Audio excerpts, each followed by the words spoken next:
The Call of the Wild, by Jack London. Chapter 1. Into the Primitive. Old longings nomadic leap, chafing at custom's chain. Again from its brumal sleep wakens the ferine strain. Buck did not read the newspapers, or he would have known that trouble was brewing, not alone for himself, but for every tidewater dog, strong of muscle, with warm, long hair, from Puget Sound to San Diego. Because men, groping in the Arctic darkness, had found a yellow metal, and because steamship and transportation companies were booming the find, thousands of men were rushing into the Northland. These men wanted dogs, and the dogs they wanted were heavy dogs, with strong muscles by which to toil, and furry coats to protect them from the frost. Buck lived at a big house in the sun-kissed Santa Clara Valley. Judge Miller's place it was called. It stood back from the road, half hidden among the trees, through which glimpses could be caught of the wide, cool veranda that ran around its four sides. The house was approached by a gravelled driveway, which wound about through wide spreading lawns, and under the interlacing boughs of tall poplars. At the rear, things were on even a more spacious scale than at the front. There were great stables, where a dozen grooms and boys held forth, rows of vine-clad servants' cottages, an endless and orderly array of outhouses, long grape arbours, green pastures, orchards, and berry patches. Then there was the pumping plant for the artesian well, and the big cement tank, where Judge Miller's boys took their morning plunge and kept cool in the hot afternoon. And over this great domain Buck ruled. Here he was born, and here he had lived the 4 years of his life. It was true there were other dogs. There could not but be other dogs on so vast a place, but they did not count. They came and went, resided in the populous kennels, or lived obscurely in the recesses of the house after the fashion of Toots, the Japanese pug, or Isabel, the Mexican hairless. Strange creatures that rarely put nose out of doors, or set foot to ground. On the other hand, there were the fox terriers, a score of them at least, who yelped fearful promises at Toots and Isabel, looking out of the windows at them, and protected by a legion of housemaids armed with brooms and mops. But Buck was neither house dog nor kennel dog. The whole realm was his. He plunged into the swimming tank, or went hunting with the judge's sons. He escorted Molly and Alice, the judge's daughters, on long twilight or early morning rambles. On wintry nights he lay at the judge's feet before the roaring library fire. He carried the judge's grandsons on his back, or rolled them in the grass, and guarded their footsteps through wild adventures down to the fountain in the stable yard, and even beyond, where the paddocks were, and the berry patches. Among the terriers he stalked imperiously, and Toots and Isabel he utterly ignored, for he was king over all creeping, crawling, flying things of Judge Miller's place, humans included. His father, Elmo, a huge St. Bernard, had been the judge's inseparable companion, and Buck bid fair to follow in the way of his father. He was not so large, he weighed only 140 pounds, for his mother, Shep, had been a Scotch shepherd dog. Nevertheless, 140 pounds, to which was added the dignity that comes of good living and universal respect, enabled him to carry himself in right royal fashion. During the 4 years since his puppyhood, he had lived the life of a sated aristocrat. He had a fine pride in himself, was even a trifle egotistical, as country gentlemen sometimes become because of their insular situation. But he had saved himself by not becoming a mere pampered house-dog. Hunting and kindred outdoor delights had kept down the fat and hardened his muscles, and to him, as to the cold tubbing races, the love of water had been a tonic and a health preserver. And this was the manner of dog Buck was in the fall of 1897, when the Klondike strike dragged men from all the world into the frozen north. But Buck did not read the newspapers, and he did not know that Manuel, one of the gardener's helpers, was an undesirable acquaintance. Manuel had one besetting sin. He loved to play Chinese lottery. Also, in his gambling he had one besetting weakness, faith in a system, and this made his damnation certain. For to play a system requires money, while the wages of a gardener's helper do not lap over the needs of a wife and numerous progeny. The judge was at a meeting of the Raisin Growers' Association, and the boys were busy organizing an athletic club on the memorable night of Manuel's treachery.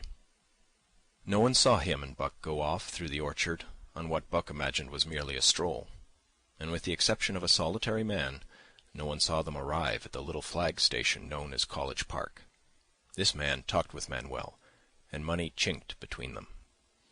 "You might wrap up the goods before you deliver 'em," the stranger said gruffly, and Manuel doubled a piece of stout rope around Buck's neck under the collar. "Twist it and you'll choke him plenty," said Manuel, and the stranger grunted a ready affirmative. Buck had accepted the rope with quiet dignity.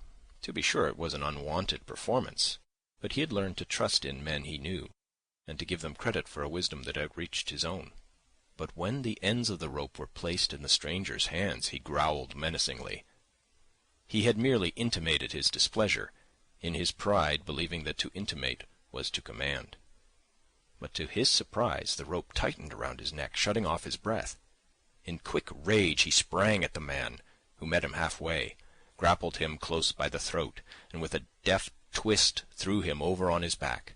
Then the rope tightened mercilessly, while Buck struggled in a fury, his tongue lolling out of his mouth and his great chest panting futilely. Never in all his life had he been so vilely treated, and never in all his life had he been so angry. But his strength ebbed, his eyes glazed, and he knew nothing when the train was flagged and the two men threw him into the baggage car. The next thing he knew, he was dimly aware that his tongue was hurting, and that he was being jolted along in some kind of conveyance. The hoarse shriek of a locomotive whistling a crossing told him where he was. He had travelled too often with the judge not to know the sensation of riding in a baggage car. He opened his eyes, and into them came the unbridled anger of a kidnapped king. The man sprang for his throat, but Buck was too quick for him. His jaws closed on the hand, nor did they relax till his senses were choked out of him once more. "Yep, has fits," the man said, hiding his mangled hand from the baggage-man, who had been attracted by the sounds of a struggle. "I'm taking 'em up for the boss to Frisco. A crack dog doctor there thinks he can cure 'em." Concerning that night's ride, the man spoke most eloquently for himself, in a little shed back of a saloon on the San Francisco waterfront. "All I get is 50 for it," he grumbled, "and I wouldn't do it over for 1,000 cold cash." His hand was wrapped in a bloody handkerchief, and the right trouser leg was ripped from knee to ankle. "How much did the other mug get?" the saloon-keeper demanded. 100, was the reply. "Wouldn't take a sou less, so help me." "That makes 150, the saloon-keeper calculated. "And he's worth it, or I'm a squarehead." The kidnapper undid the bloody wrappings and looked at his lacerated hand. "If I don't get the hydrophoby—" "It'll be because you was born to hang," laughed the saloon-keeper. "Here, lend me a hand before you pull your freight," he added. Dazed, suffering intolerable pain from throat and tongue, with the life half throttled out of him, Buck attempted to face his tormentors.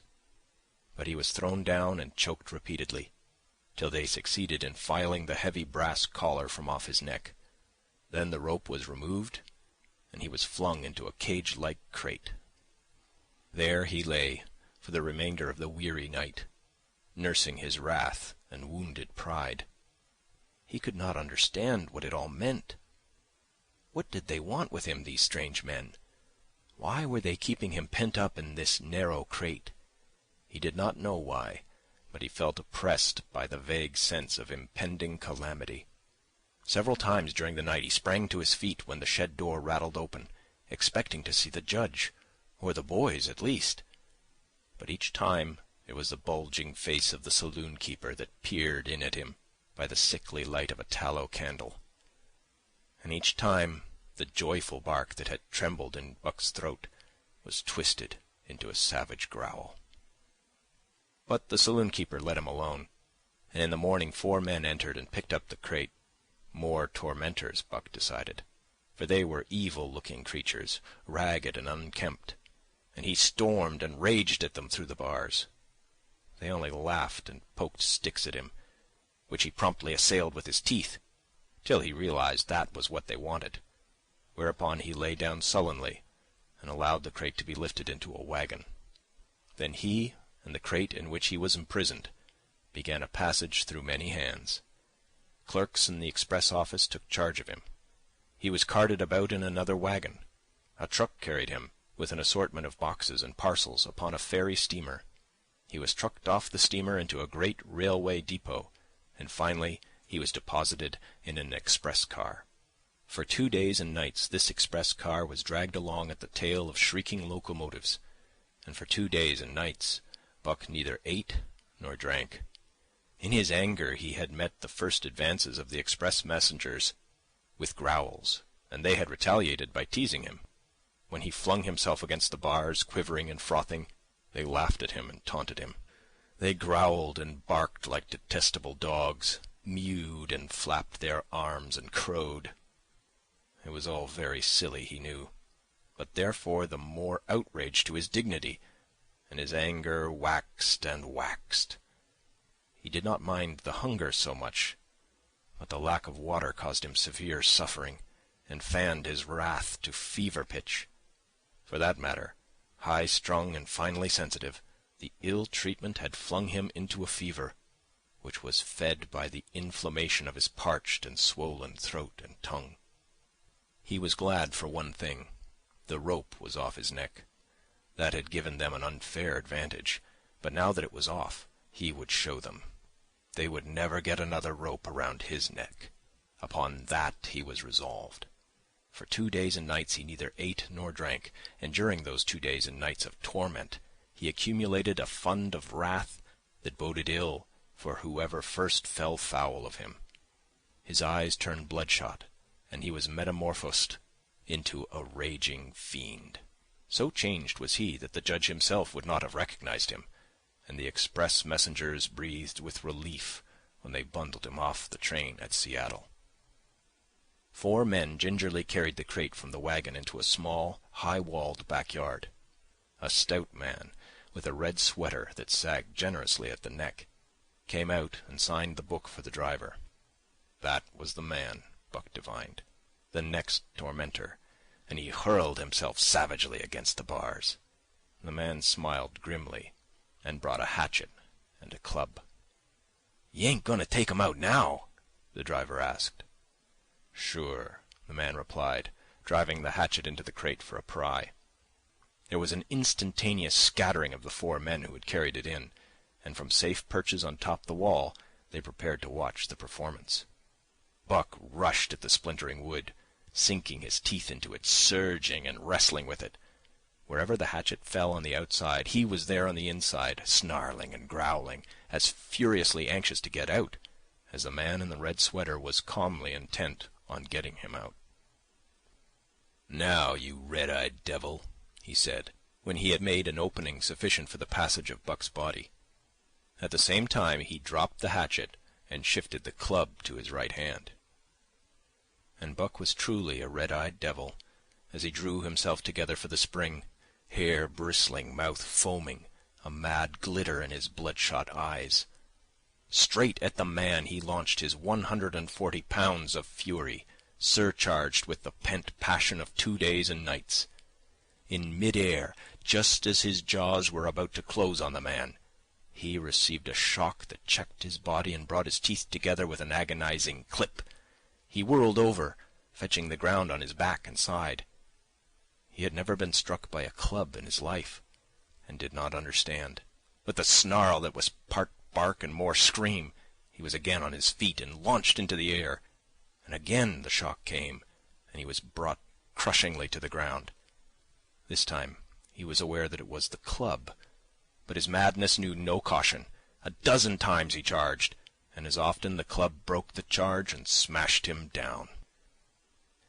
After a particularly fierce blow, he crawled to his feet, too dazed to rush. He staggered limply about, the blood flowing from nose and mouth and ears, his beautiful coat sprayed and flecked with bloody slaver. Then the man advanced, and deliberately dealt him a frightful blow on the nose. All the pain he had endured was as nothing compared with the exquisite agony of this. With a roar that was almost lion-like in its ferocity, he again hurled himself at the man. But the man, shifting the club from right to left, coolly caught him by the underjaw, at the same time wrenching downward and backward. Buck described a complete circle in the air, and half of another, then crashed to the ground on his head and chest. For the last time he rushed. The man struck the shrewd blow he had purposely withheld for so long, and Buck crumpled up and went down, knocked utterly senseless. "He's no slouch at dog-breaking, that's what I say," one of the men on the walls cried enthusiastically. "Druther break Caius's any day, and twice on Sunday," was the reply of the driver, as he climbed on the wagon and started the horses. Buck's senses came back to him, but not his strength. He lay where he had fallen, and from there he watched the man in the red sweater. "Answers to the name of Buck," the man soliloquized, quoting from the saloon-keeper's letter which had announced the consignment of the crate and contents. "Well, Buck, my boy," he went on in a genial voice, "we've had our little ruction, and the best thing we can do is to let it go at that. You've learned your place, and I know mine.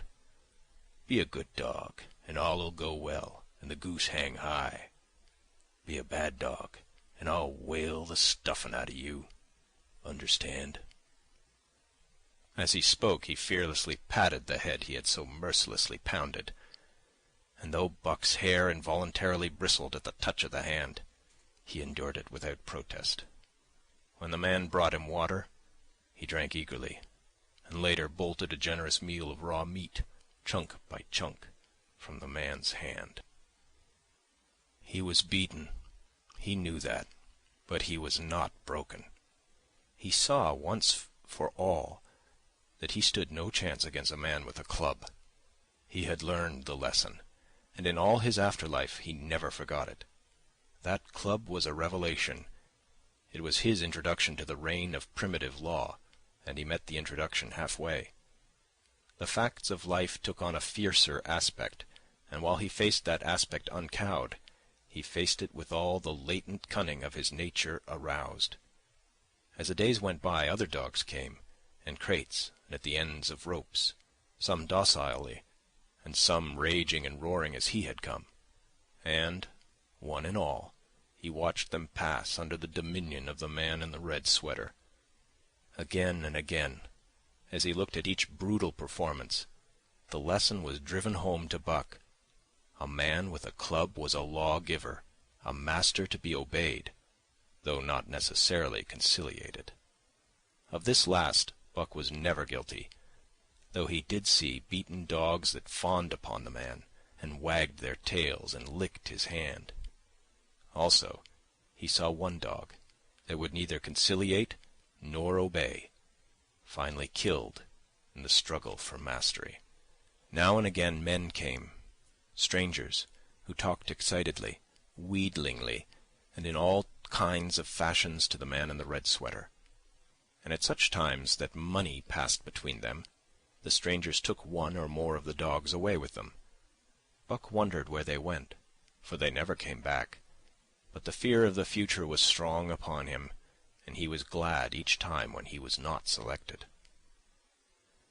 Yet his time came, in the end, in the form of a little weazened man, who spat broken English, and many strange and uncouth exclamations which Buck could not understand. "Sacre dam!" he cried, when his eyes lit upon Buck. "That one damn bully dog, eh? How much?" "300, and a present at that," was the prompt reply of the man in the red sweater. "And seem it's government money, you ain't got no kick comin', eh, Perrault?" Perrault grinned. Considering that the price of dogs had been boomed skyward by the unwonted demand, It was not an unfair sum for so fine an animal. The Canadian government would be no loser, nor would its despatches travel the slower. Perrault knew dogs, and when he looked at Buck, he knew that he was 1 in 1,000. 1 in 10,000, he commented mentally. Buck saw money pass between them, and was not surprised when Curly, a good-natured Newfoundland, and he were led away by the little weazened man. That was the last he saw of the man in the red sweater, and as Curly and he looked at receding Seattle from the deck of the Narwhal, it was the last he saw of the warm Southland. Curly and he were taken below by Perrault and turned over to a black-faced giant called Francois. Perrault was a French-Canadian and swarthy, but Francois was a French-Canadian half-breed and twice as swarthy. They were a new kind of men to Buck, of which he was destined to see many more, and while he developed no affection for them, he none the less grew honestly to respect them. He speedily learned that Perrault and Francois were fair men, calm and impartial in administering justice, and too wise in the ways of dogs to be fooled by dogs. In the 'tween decks of the Narwhal, Buck and Curly joined 2 other dogs.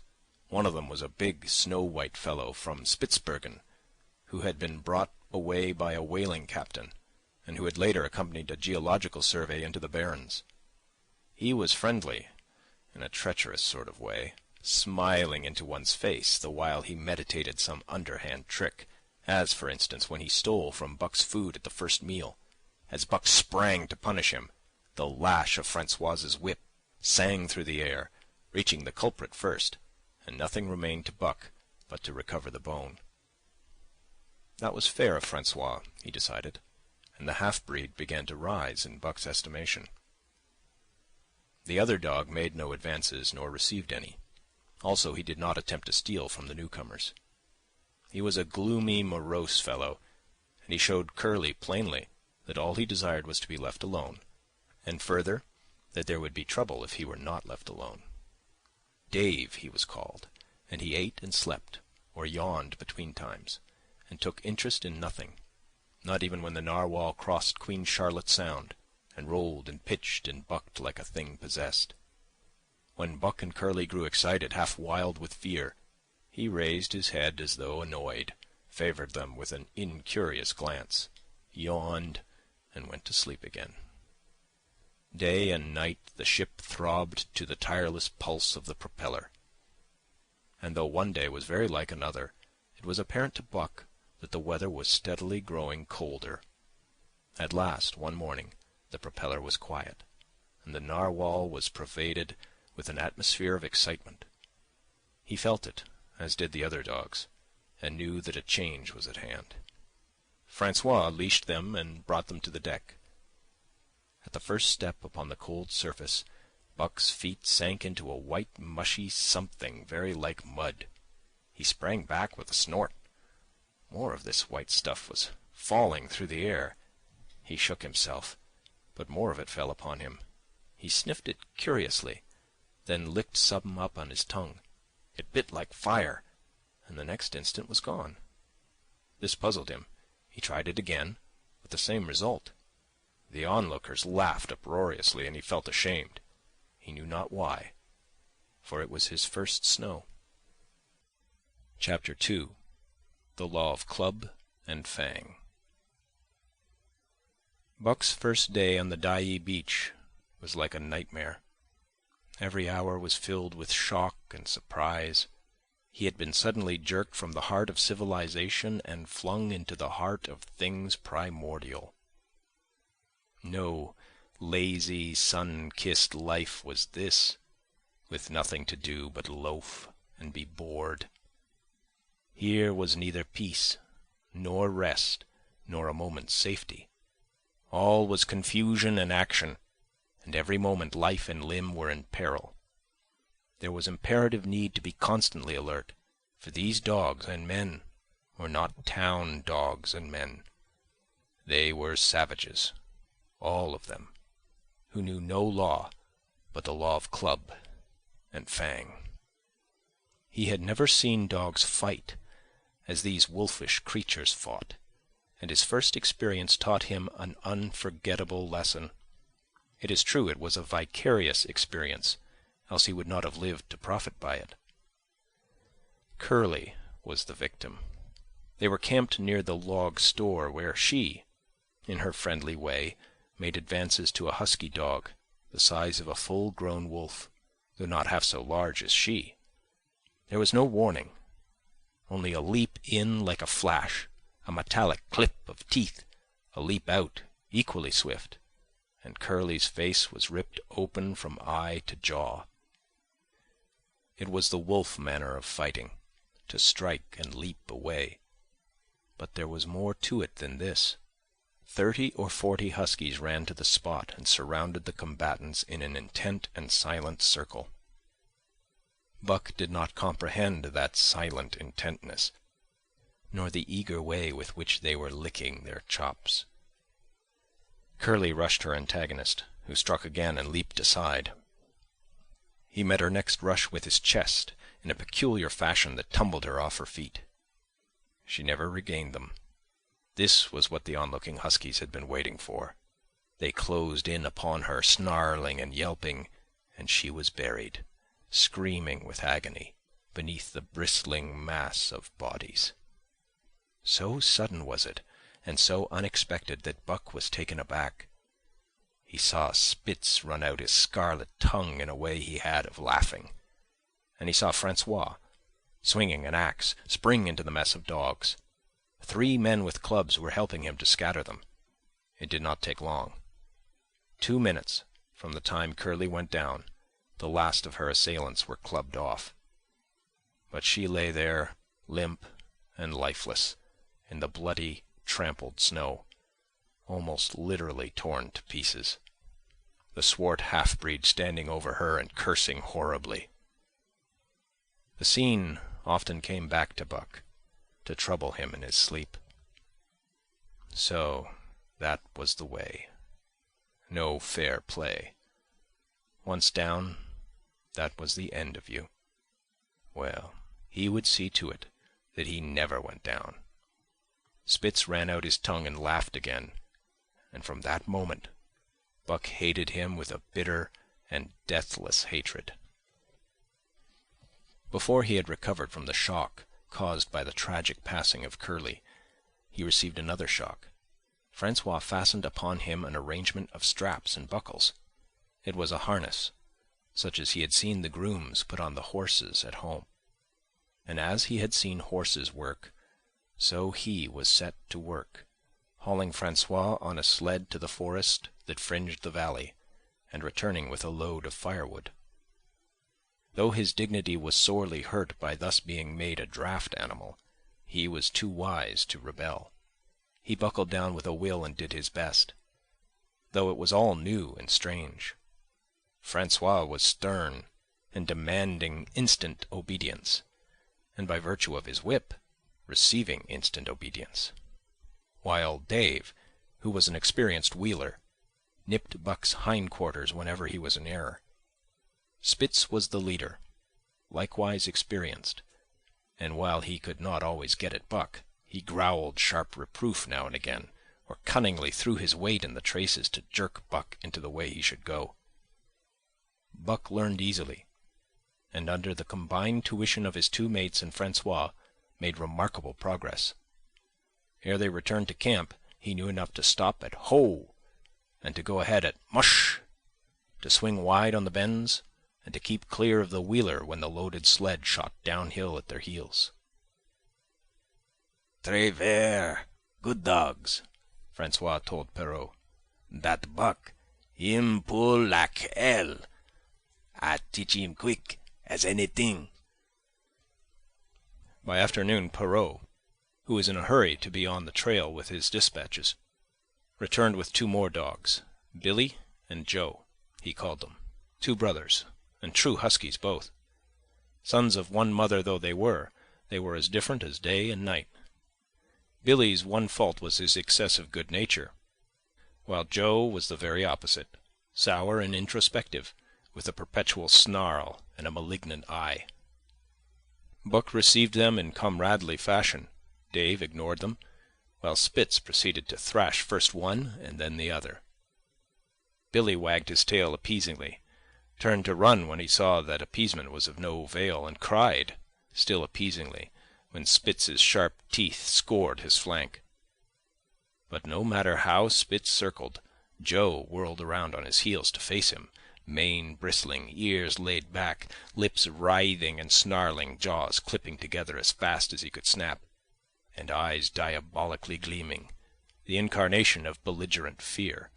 So terrible was his appearance that Spitz was forced to forego disciplining him. But to cover his own discomfiture, he turned upon the inoffensive and wailing Billy, and drove him to the confines of the camp.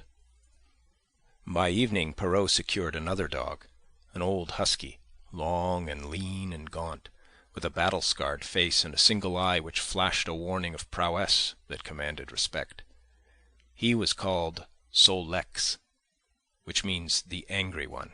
Like Dave, he asked nothing, gave nothing, expected nothing.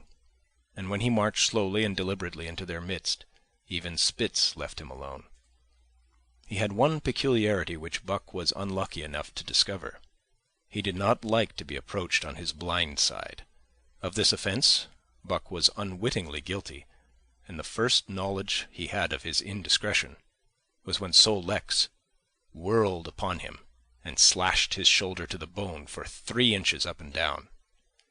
Forever after, Buck avoided his blind side, and to the last of their comradeship had no more trouble.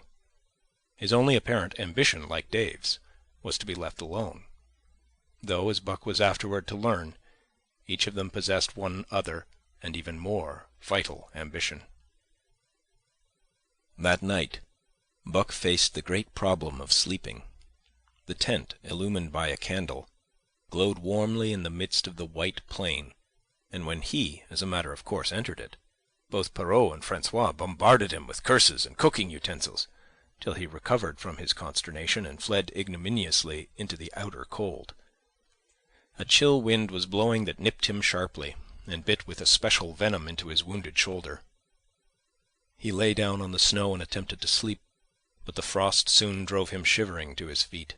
Miserable and disconsolate, he wandered about among the many tents, only to find that one place was as cold as another. Here and there savage dogs rushed upon him, but he bristled his neck hair and snarled, for he was learning fast, and they let him go his way unmolested.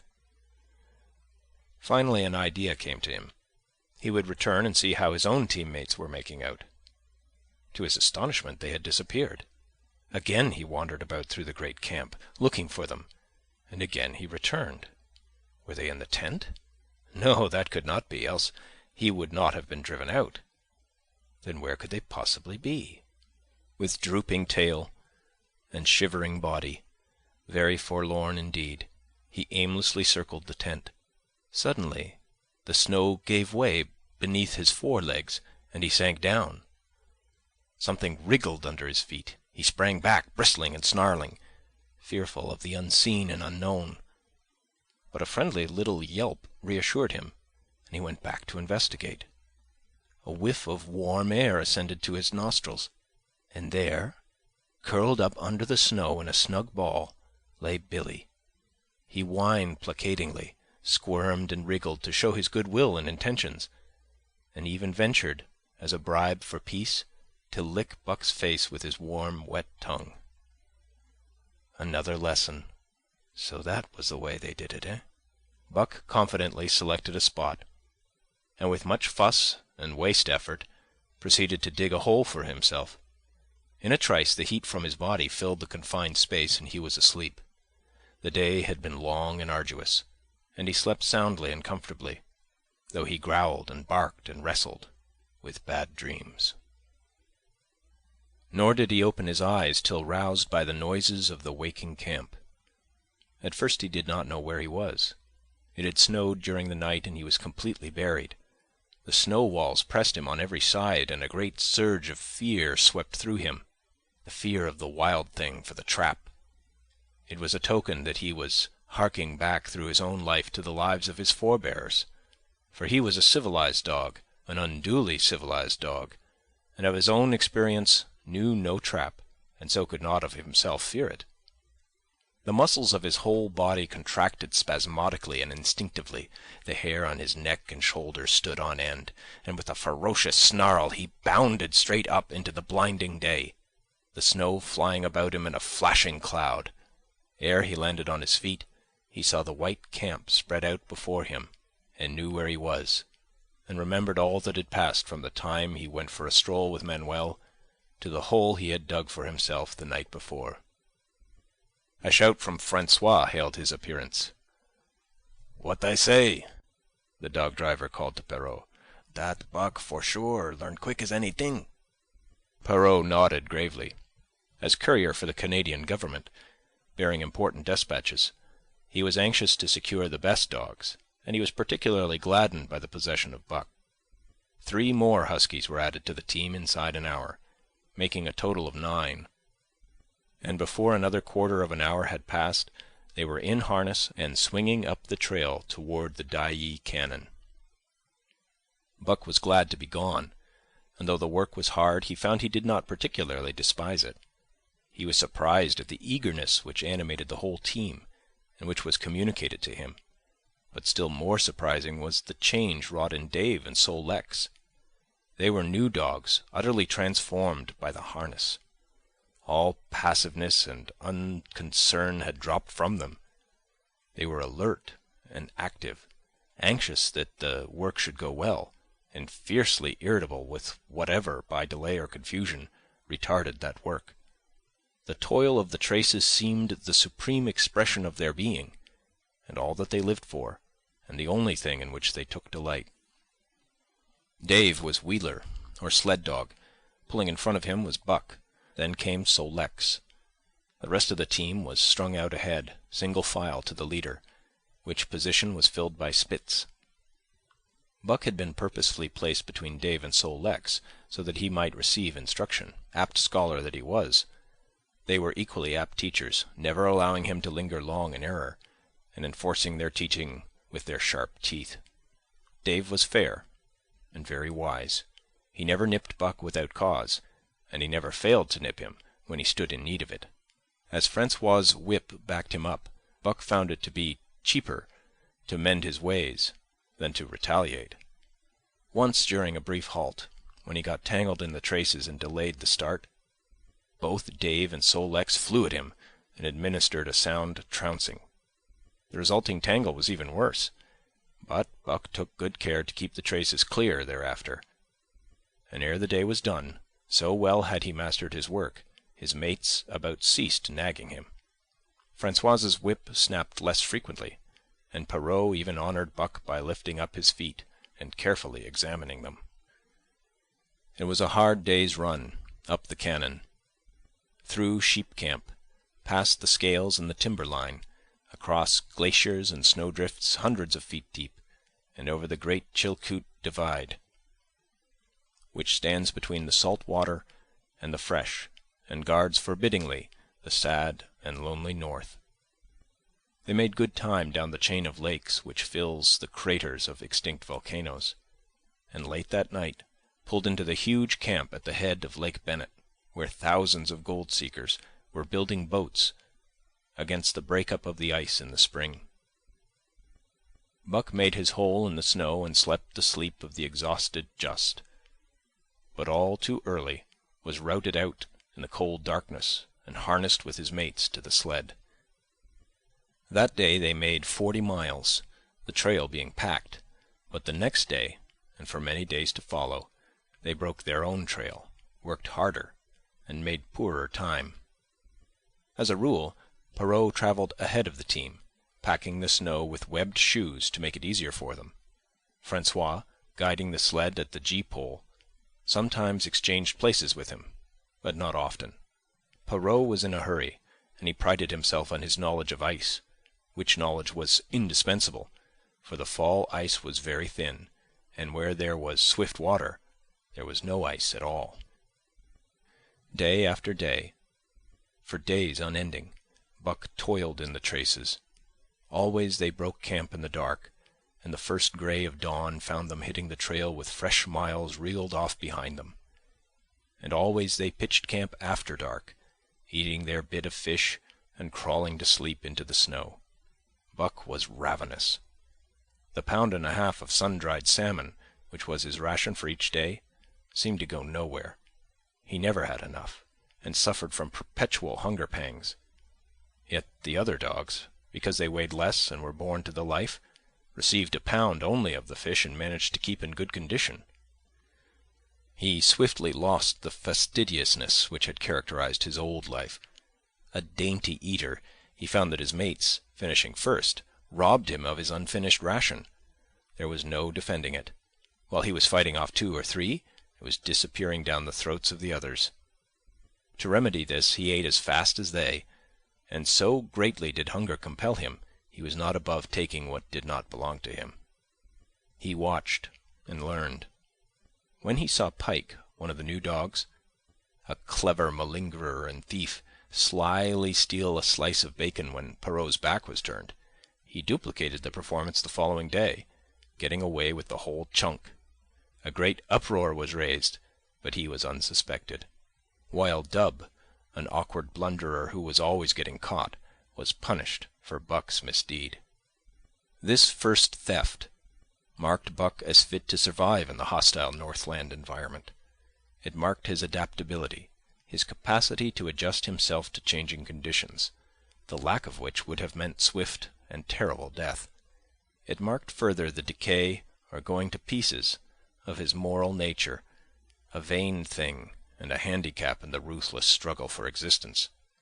It was all well enough in the Southland, under the law of love and fellowship, to respect private property and personal feelings, but in the Northland, under the law of club and fang, whoso took such things into account was a fool, and in so far as he observed them, he would fail to prosper. Not that Buck reasoned it out. He was fit, that was all, and unconsciously he accommodated himself to the new mode of life. All his days, no matter what the odds, he had never run from a fight. But the club of the man in the red sweater had beaten into him a more fundamental and primitive code.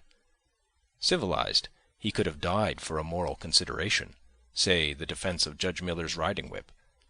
But the completeness of his de-civilization was now evidenced by his ability to flee from the defense of a moral consideration and so save his hide. He did not steal for the joy of it, but because of the clamor of his stomach. He did not rob openly, but stole secretly and cunningly out of respect for club and fang. In short, the things he did were done because it was easier to do them than not to do them. His development, or retrogression, was rapid. His muscles became as hard as iron, and he grew callous to all ordinary pain. He achieved an internal as well as external economy. He could eat anything, no matter how loathsome or indigestible, and once eaten, the juices of his stomach extracted the last least particle of nutriment, and his blood carried it to the farthest reaches of his body, building it into the toughest and stoutest of tissues.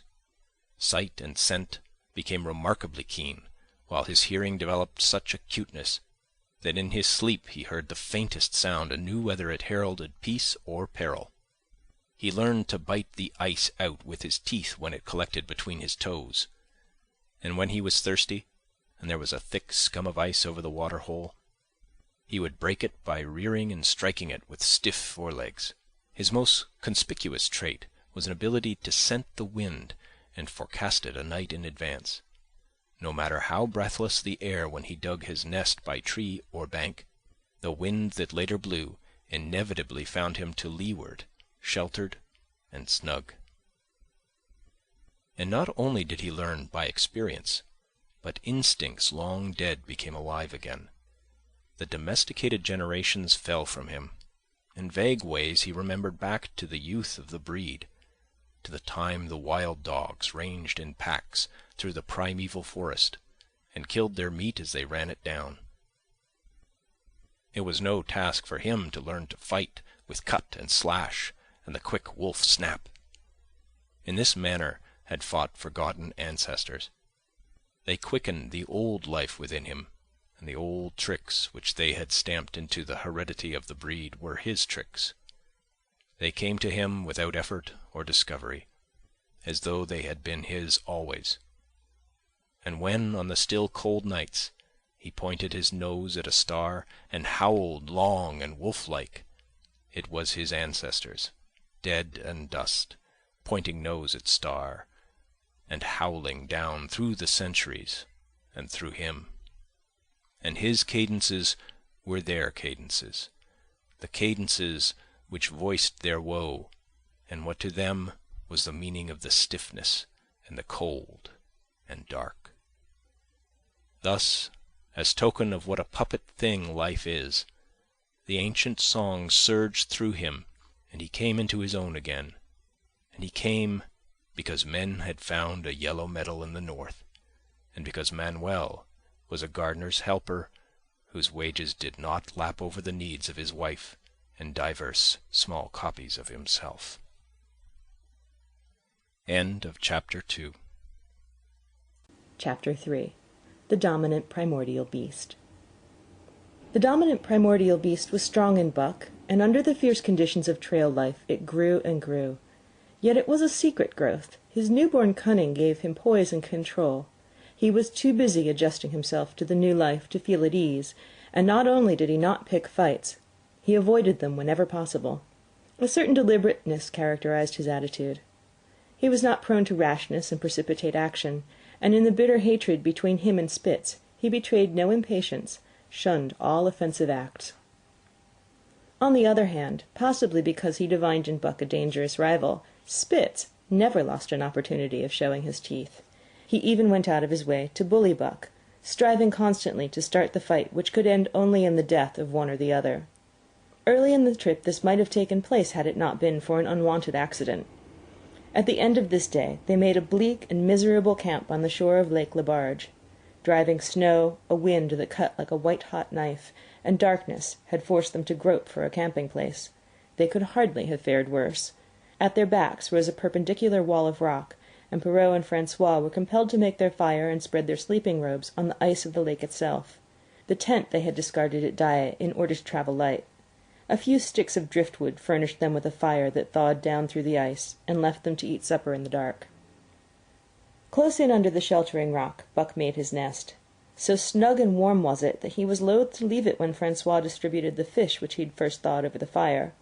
But when Buck finished his ration and returned, he found his nest occupied. A warning snarl told him that the trespasser was Spitz. Till now Buck had avoided trouble with his enemy, but this was too much. The beast in him roared. He sprang upon Spitz with a fury which surprised them both, and Spitz particularly, for his whole experience with Buck had gone to teach him that his rival was an unusually timid dog who managed to hold his own only because of his great weight and size. Francois was surprised, too, when they shot out in a tangle from the disrupted nest, and he divined the cause of the trouble. "Ah!" he cried to Buck. "Give it to him, by gad! Give it to him, the dirty thief!" Spitz was equally willing. He was crying with sheer rage and eagerness as he circled back and forth for a chance to spring in. Buck was no less eager and no less cautious, as he likewise circled back and forth for the advantage. But it was then that the unexpected happened, the thing which projected their struggle for supremacy far into the future, past many a weary mile of trail and toil. An oath from Perrault, the resounding impact of a club upon a bony frame, and a shrill yelp of pain heralded the breaking forth of pandemonium. The camp was suddenly discovered to be alive with skulking furry forms, starving huskies, 4 or 5 score of them, who had scented the camp from some Indian village. They had crept in while Buck and Spitz were fighting, and when the 2 men sprang among them with stout clubs, they showed their teeth and fought back. They were crazed by the smell of the food. Perrault found one with head buried in the grub box. His club landed heavily on the gaunt ribs, and the grub box was capsized on the ground. On the instant a score of the famished brutes were scrambling for the bread and bacon. The clubs fell upon them unheeded. They yelped and howled under the rain of blows, but struggled none the less madly till the last crumb had been devoured. In the meantime, the astonished team dogs had burst out of their nests only to be set upon by the fierce invaders. Never had Buck seen such dogs. It seemed as though their bones would burst through their skins. They were mere skeletons, draped loosely in draggled hides, with blazing eyes and slavering fangs. but the hunger madness made them terrifying, irresistible. There was no opposing them. The team dogs were swept back against the cliff at the first onset. Buck was beset by 3 huskies, and in a trice his head and shoulders were ripped and slashed. The din was frightful. Billy was crying as usual. Dave and Sol-leks, dripping blood from a score of wounds, were fighting bravely side by side. Joe was snapping like a demon. Once his teeth closed on the foreleg of a husky, and he crunched down through the bone.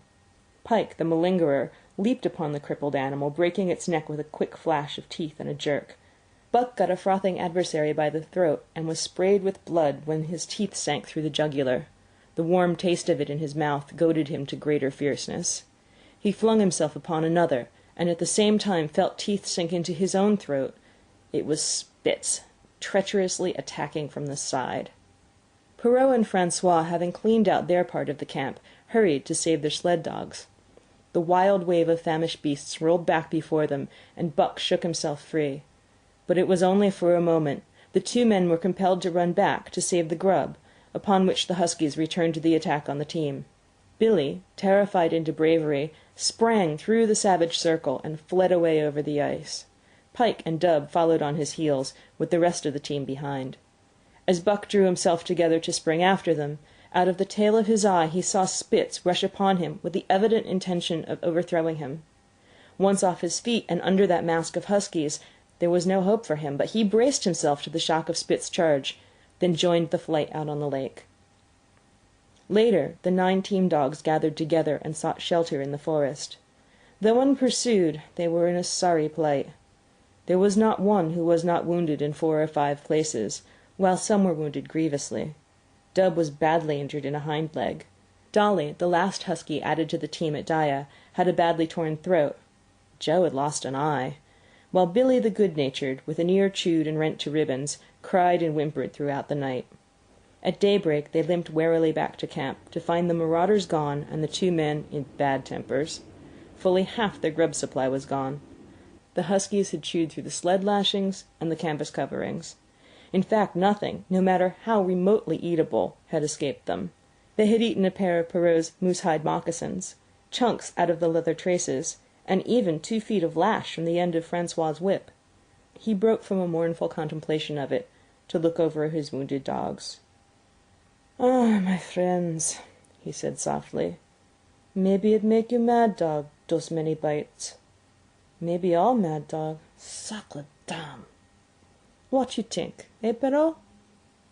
The courier shook his head dubiously. With 400 miles of trail still between him and Dawson, he could ill afford to have madness break out among his dogs. 2 hours of cursing and exertion got the harnesses into shape, and the wound-stiffened team was under way, struggling painfully over the hardest part of the trail they had yet encountered, and for that matter, the hardest between them and Dawson. The 30-mile river was wide open. Its wild water defied the frost, and it was in the eddies only and in the quiet places that the ice held at all. 6 days of exhausting toil were required to cover those 30 terrible miles. And terrible they were, for every foot of them was accomplished at the risk of life to dog and man.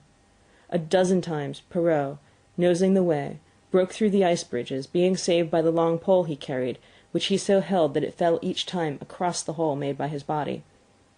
But a cold snap was on, the thermometer registering 50 below zero, and each time he broke through, he was compelled for very life to build a fire and dry his garments.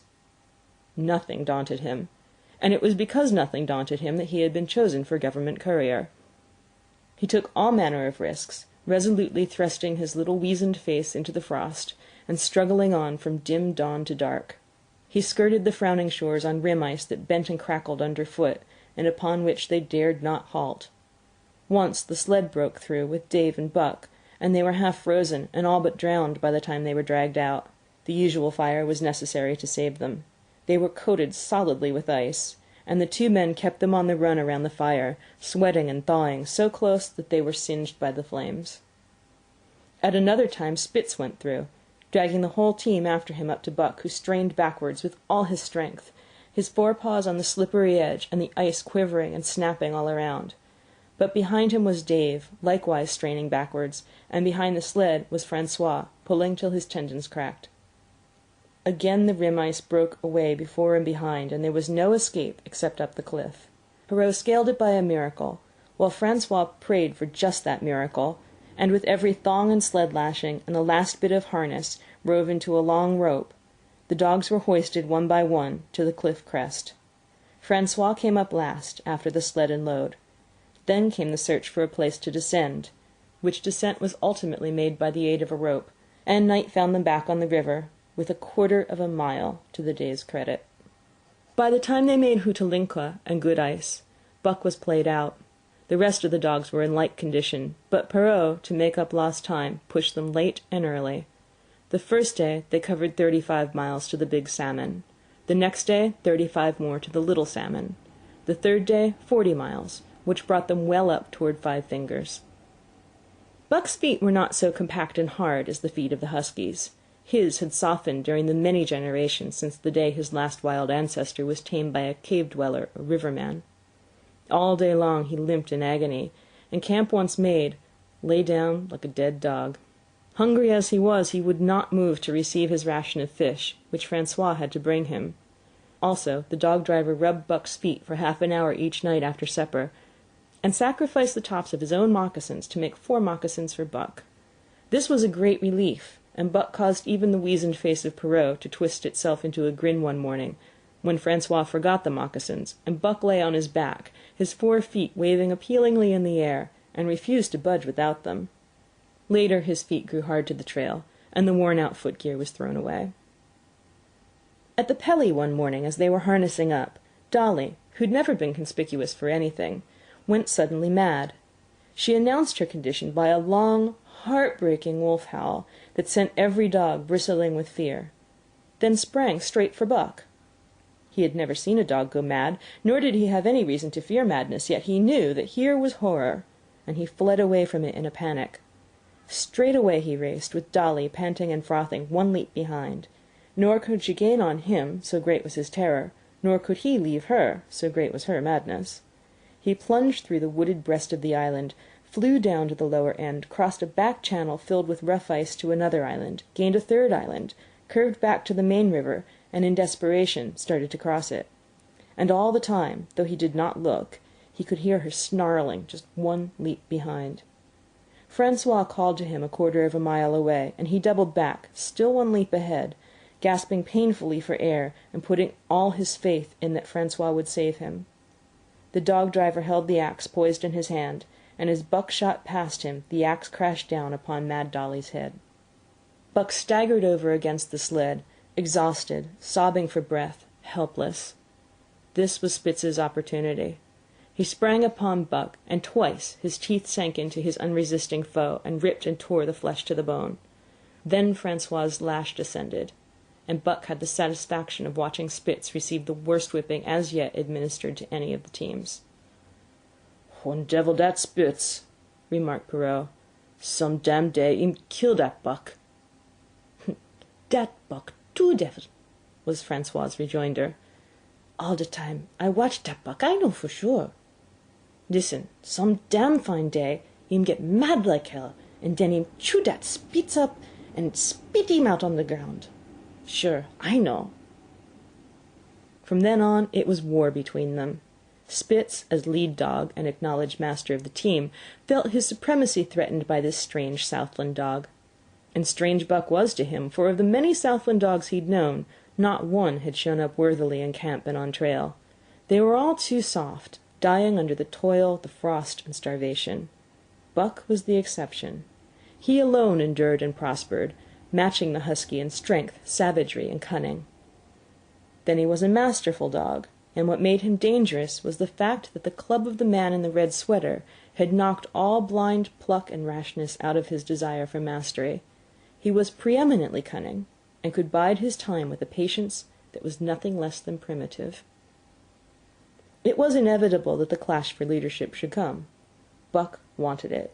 He wanted it because it was his nature, because he had been gripped tight by that nameless, incomprehensible pride of the trail and trace, that pride which holds dogs in the toil to the last gasp, which lures them to die joyfully in the harness and breaks their hearts if they're cut out of the harness.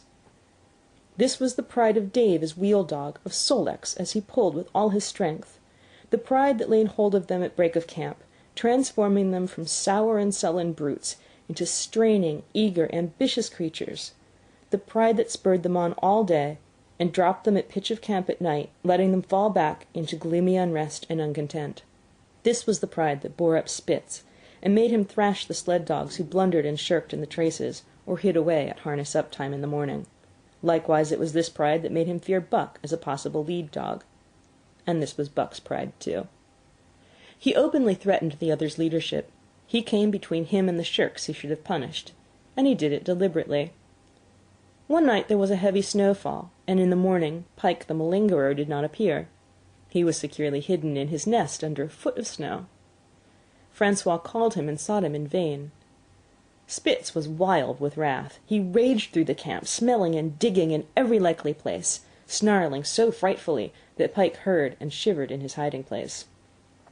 But when he was at last unearthed, and Spitz flew at him to punish him, Buck flew with equal rage in between. So unexpected was it, and so shrewdly managed, that Spitz was hurled backwards and off his feet. Pike, who had been trembling abjectly, took heart at this open mutiny, and sprang upon his overthrown leader. Buck, to whom fair play was a forgotten code, likewise sprang upon Spitz.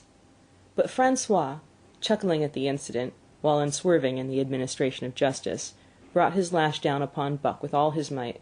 This failed to drive Buck from his prostrate rival, and the butt of the whip was brought into play.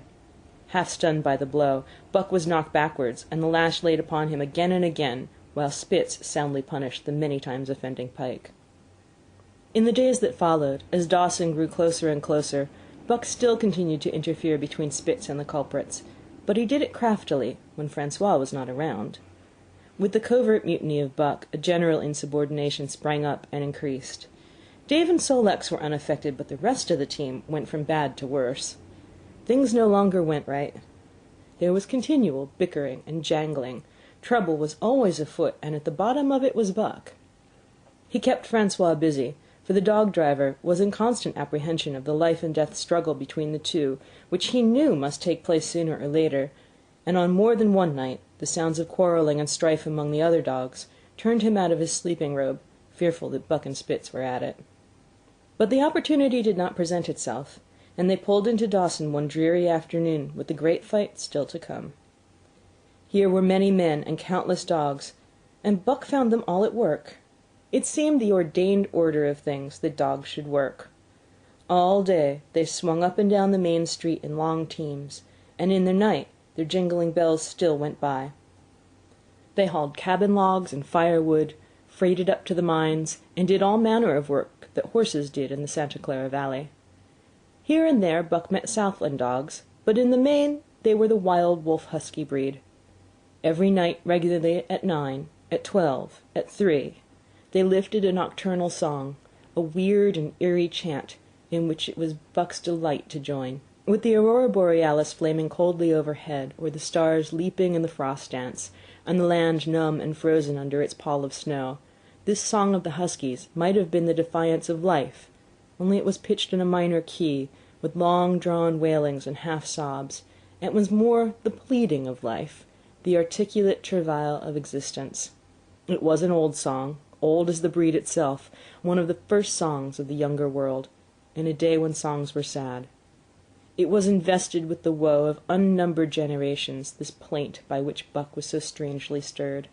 When he moaned and sobbed, it was with the pain of living that was of old the pain of his wild fathers, and the fear and mystery of the cold and dark that was to them fear and mystery, and that he should be stirred by it marked the completeness with which he harked back through the ages of fire and roof to the raw beginnings of life in the howling ages.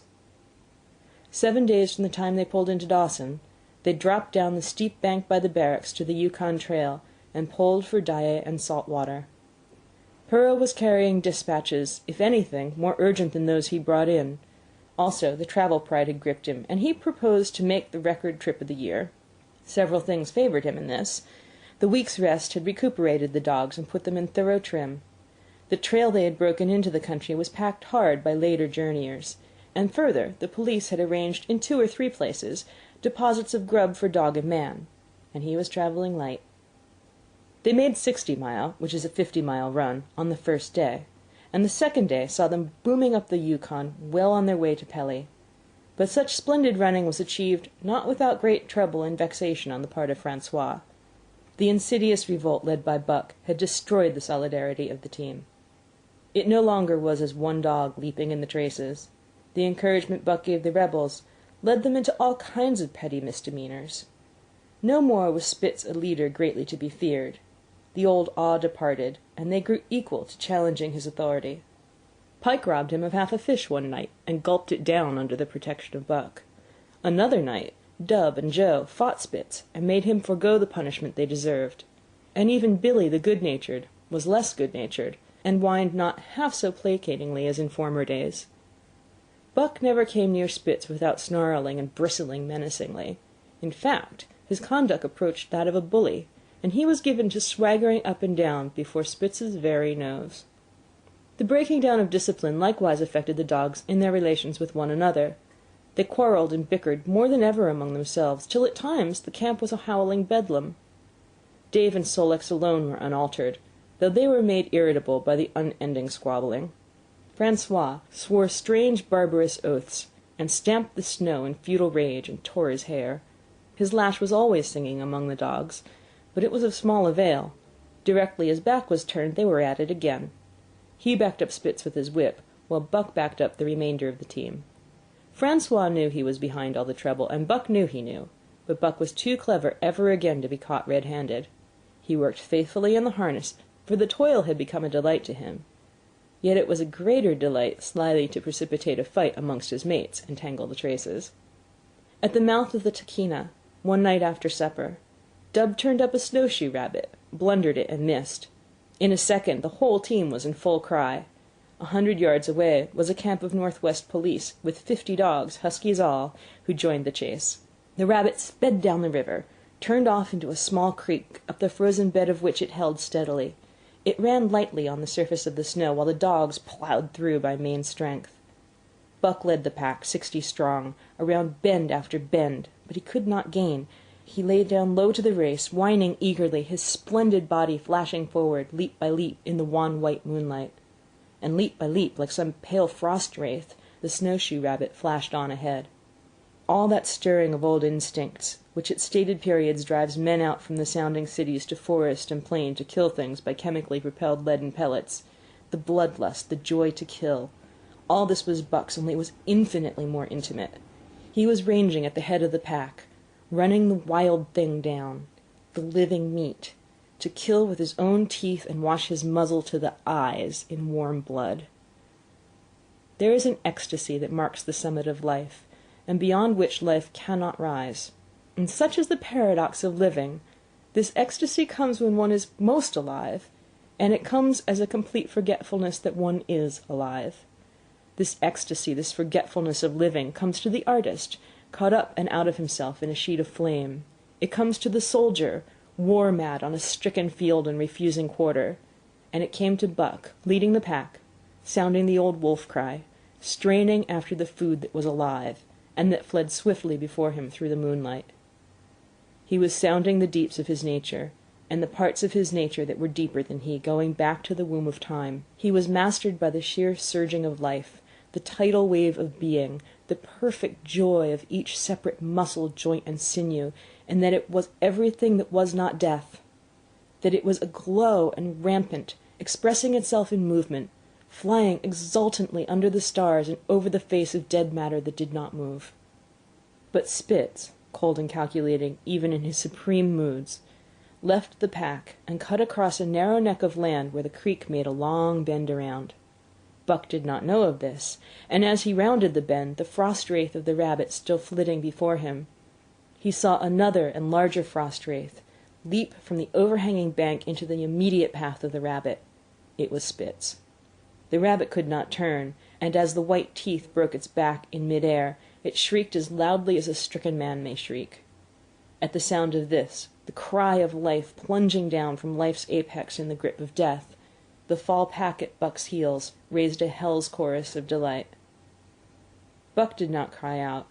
He did not check himself, but drove in upon Spitz, shoulder to shoulder, so hard that he missed the throat. They rolled over and over in the powdery snow. Spitz gained his feet almost as though he had not been overthrown, slashing Buck down the shoulder and leaping clear. Twice his teeth clipped together like the steel jaws of a trap as he backed away for better footing, with lean and lifting lips that writhed and snarled. In a flash, Buck knew it. The time had come. It was to the death. As they circled about, snarling, ears laid back, keenly watchful for the advantage, the scene came to Buck with a sense of familiarity. He seemed to remember it all, the white woods and the earth and moonlight and the thrill of battle. Over the whiteness and silence brooded a ghostly calm. There was not the faintest whisper of air. Nothing moved, not a leaf quivered. The visible breaths of the dogs, rising slowly and lingering in the frosty air. They had made short work of the snowshoe rabbit, those dogs that were ill-tamed wolves, and they were now drawn up in an expectant circle. They too were silent, their eyes only gleaming, and their breaths drifting slowly upward. To Buck it was nothing new or strange, this scene of old time. It was as though it had always been, the wonted way of things. Spitz was a practised fighter. From Spitzenberg through the Arctic and across Canada and the Barrens, he had held his own with all manner of dogs and achieved to mastery over them. Bitter rage was his, but never blind rage. In passion to rend and destroy, he never forgot that his enemy was in like passion to rend and destroy. He never rushed until he was prepared to receive a rush. He never attacked till he had first defended that attack.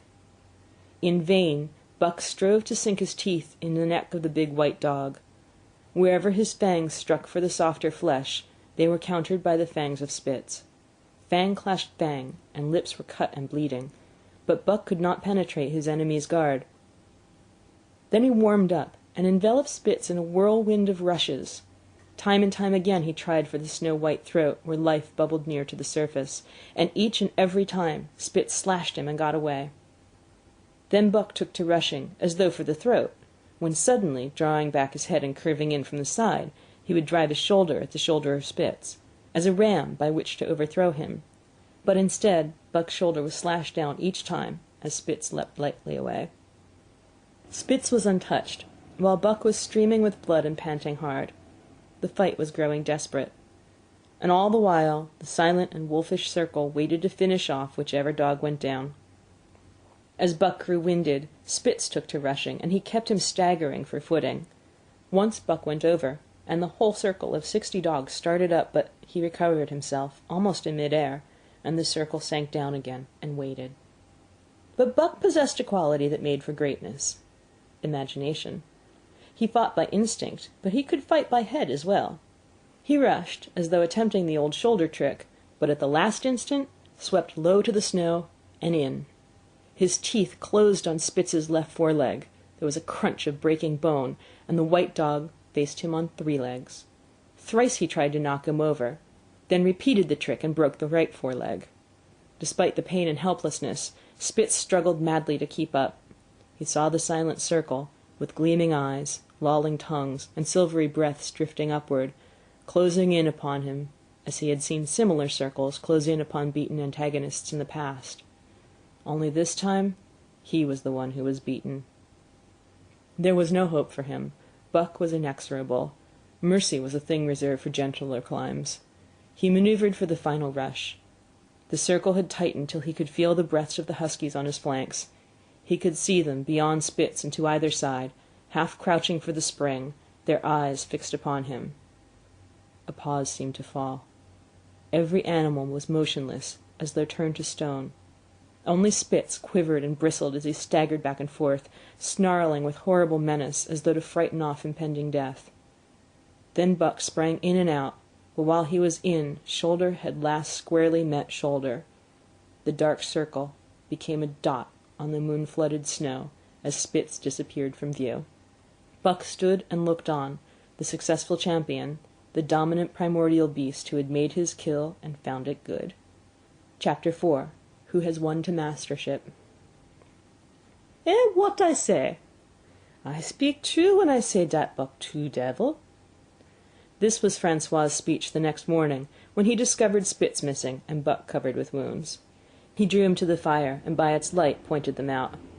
"Dat Spitz fight like hell," said Perrault as he surveyed the gaping rips and cuts. "And dat Buck fight like two hell," was Francois's answer. "And now we make good time. No more Spitz, no more trouble, sure." While Perrault packed the camp outfit and loaded the sled, the dog driver proceeded to harness the dogs. Buck trotted up to the place Spitz would have occupied as leader, but Francois, not noticing him, brought Sol-leks to the coveted position. In his judgment, Sol-leks was the best lead dog left. Buck sprang upon Sol-leks in a fury, driving him back and standing in his place. "Eh, eh!" Francois cried, slapping his thighs gleefully. "Look at dat Buck! Him kill dat Spitz, him think to take de job. Go away, Chook!" he cried. But Buck refused to budge. He took Buck by the scruff of the neck, and though the dog growled threateningly, dragged him to one side and replaced Sol-leks. The old dog did not like it, and showed plainly that he was afraid of Buck. Francois was obdurate, but when he turned his back, Buck again displaced Sol-leks, who was not at all unwilling to go. Francois was angry. "Now, by gar, I fix you!" he cried, coming back with a heavy club in his hand. Buck remembered the man in the red sweater, and retreated slowly, nor did he attempt to charge in when Sol-leks was once more brought forward, but he circled just beyond the range of the club, snarling with bitterness and rage, and while he circled, he watched the club so as to dodge it if thrown by Francois, for he was become wise in the way of clubs. The driver went about his work, and he called to Buck when he was ready to put him in his old place in front of Dave.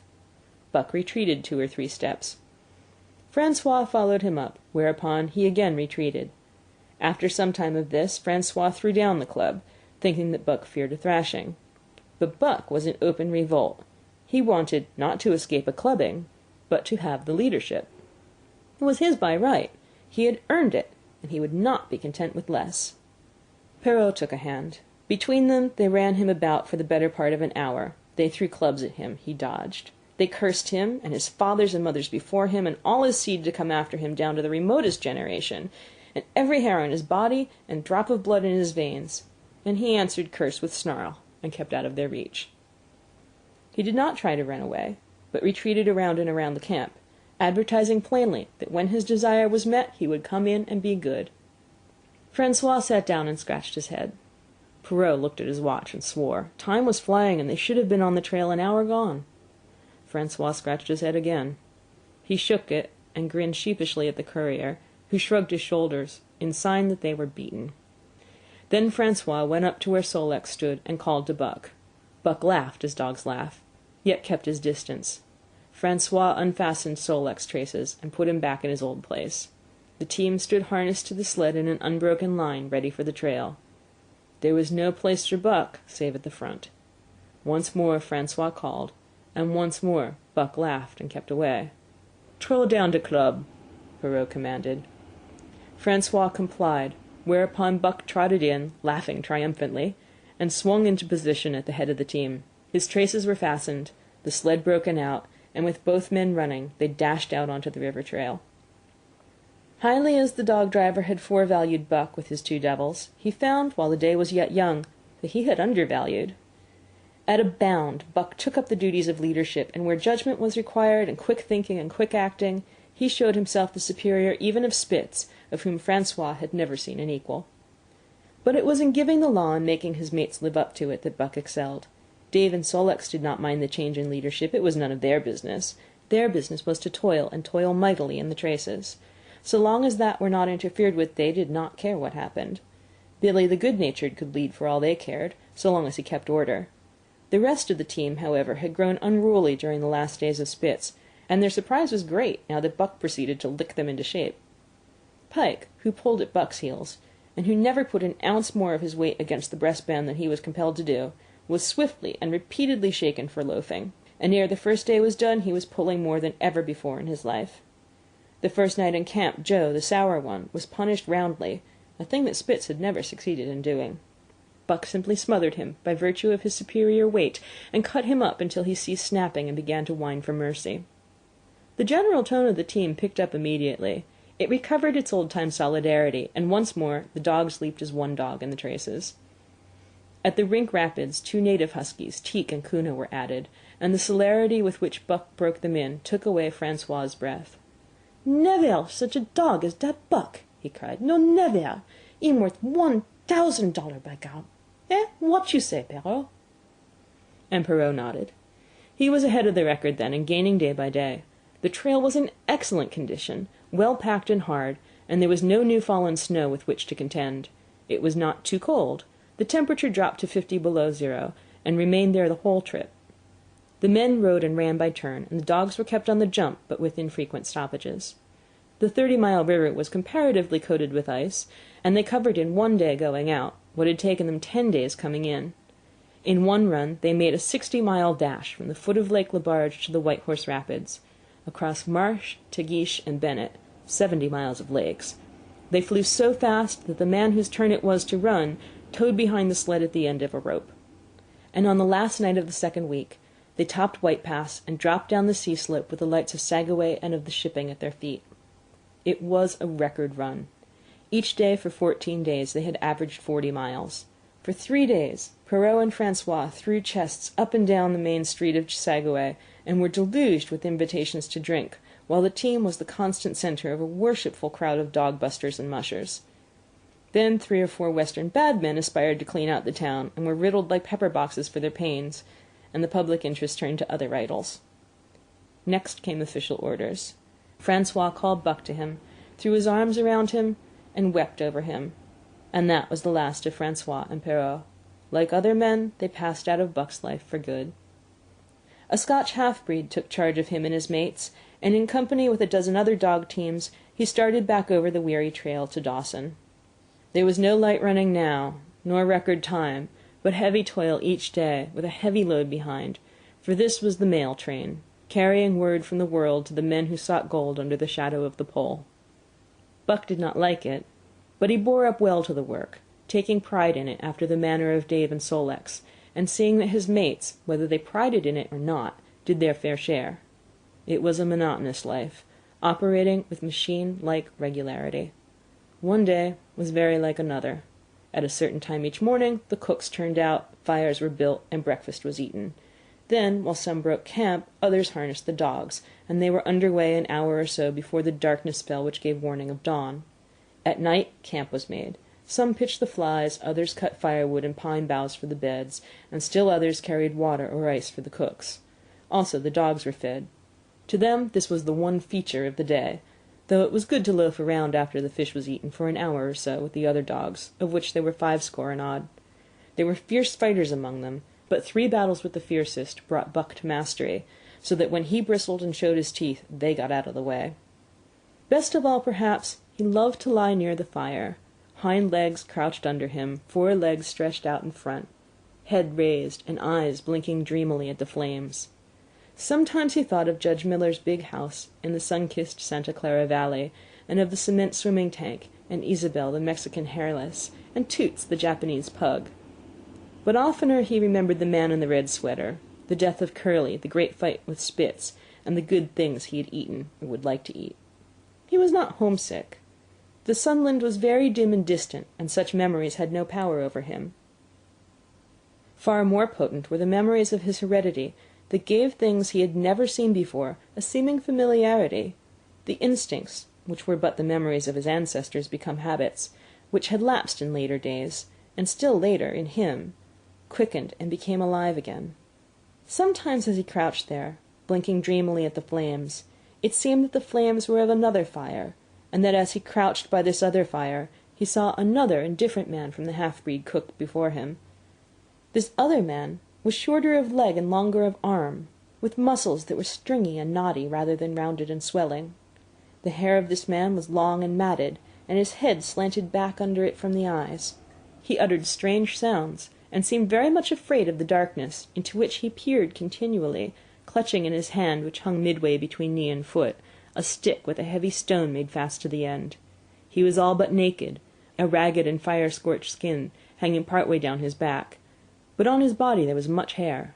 In some places, across the chest and shoulders, and down the outside of the arms and thighs, it was matted into almost a thick fur.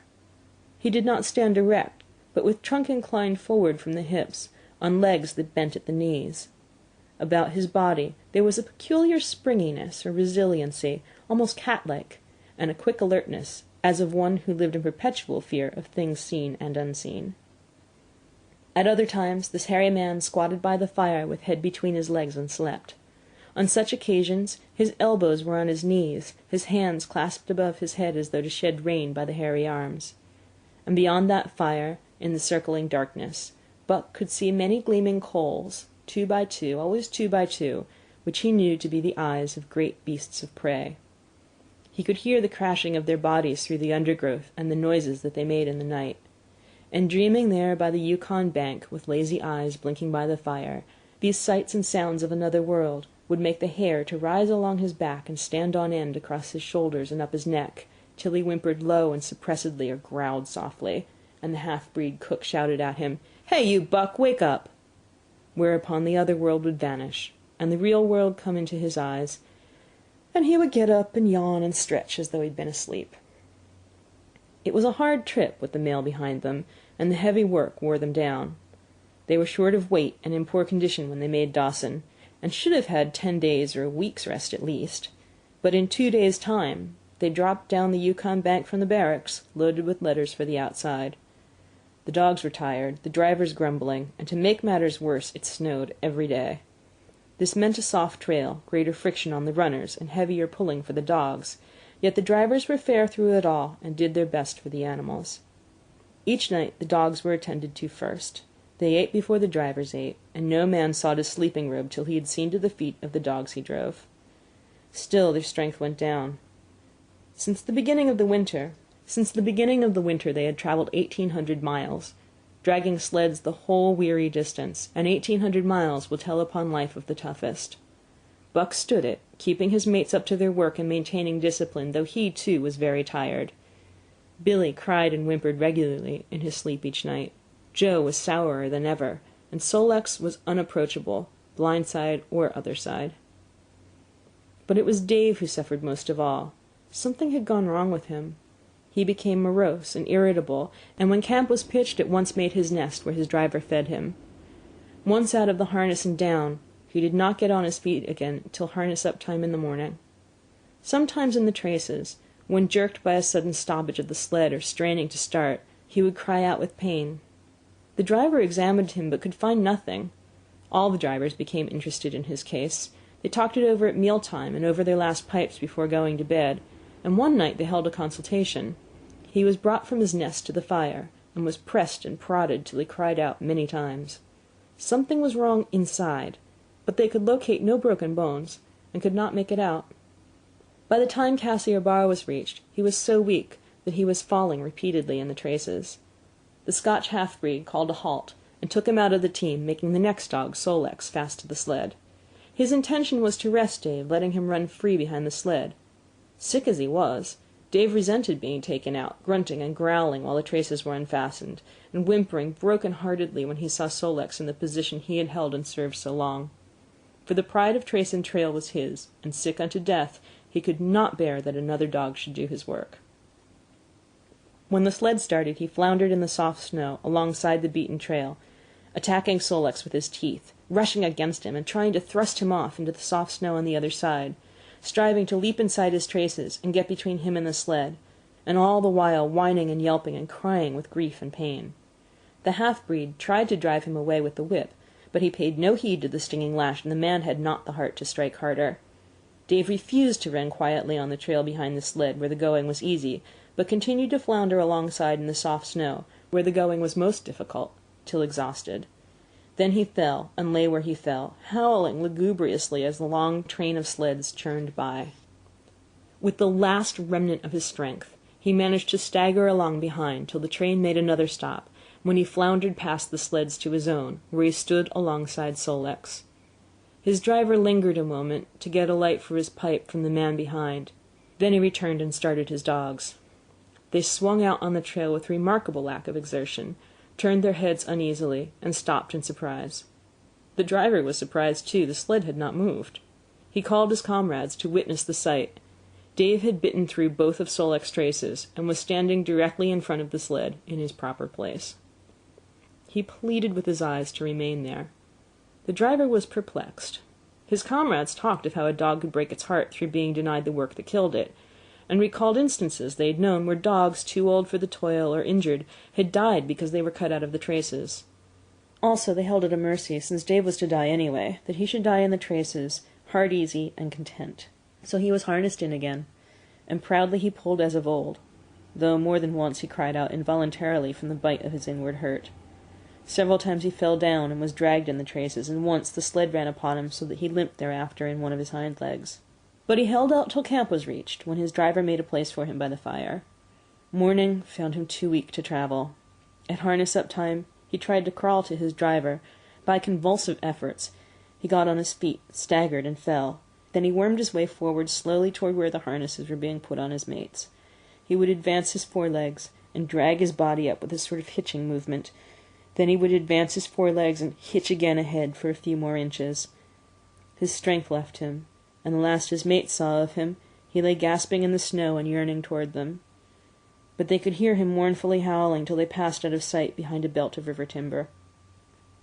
Here the train was halted. The Scotch half-breed slowly retraced his steps to the camp they had left. The men ceased talking. A revolver shot rang out. The man came back hurriedly. The whip snapped. The bells tinkled merrily. The sleds churned along the trail. But Buck knew, and every dog knew, what had taken place behind the belt of river trees. Chapter 5. The Toil of Trace and Trail. 30 days from the time it left Dawson, the saltwater mail, with Buck and his mates at the fore, arrived at Skagway. They were in a wretched state, worn out and worn down. Buck's 140 pounds had dwindled to 115. The rest of his mates, though lighter dogs, had relatively lost more weight than he.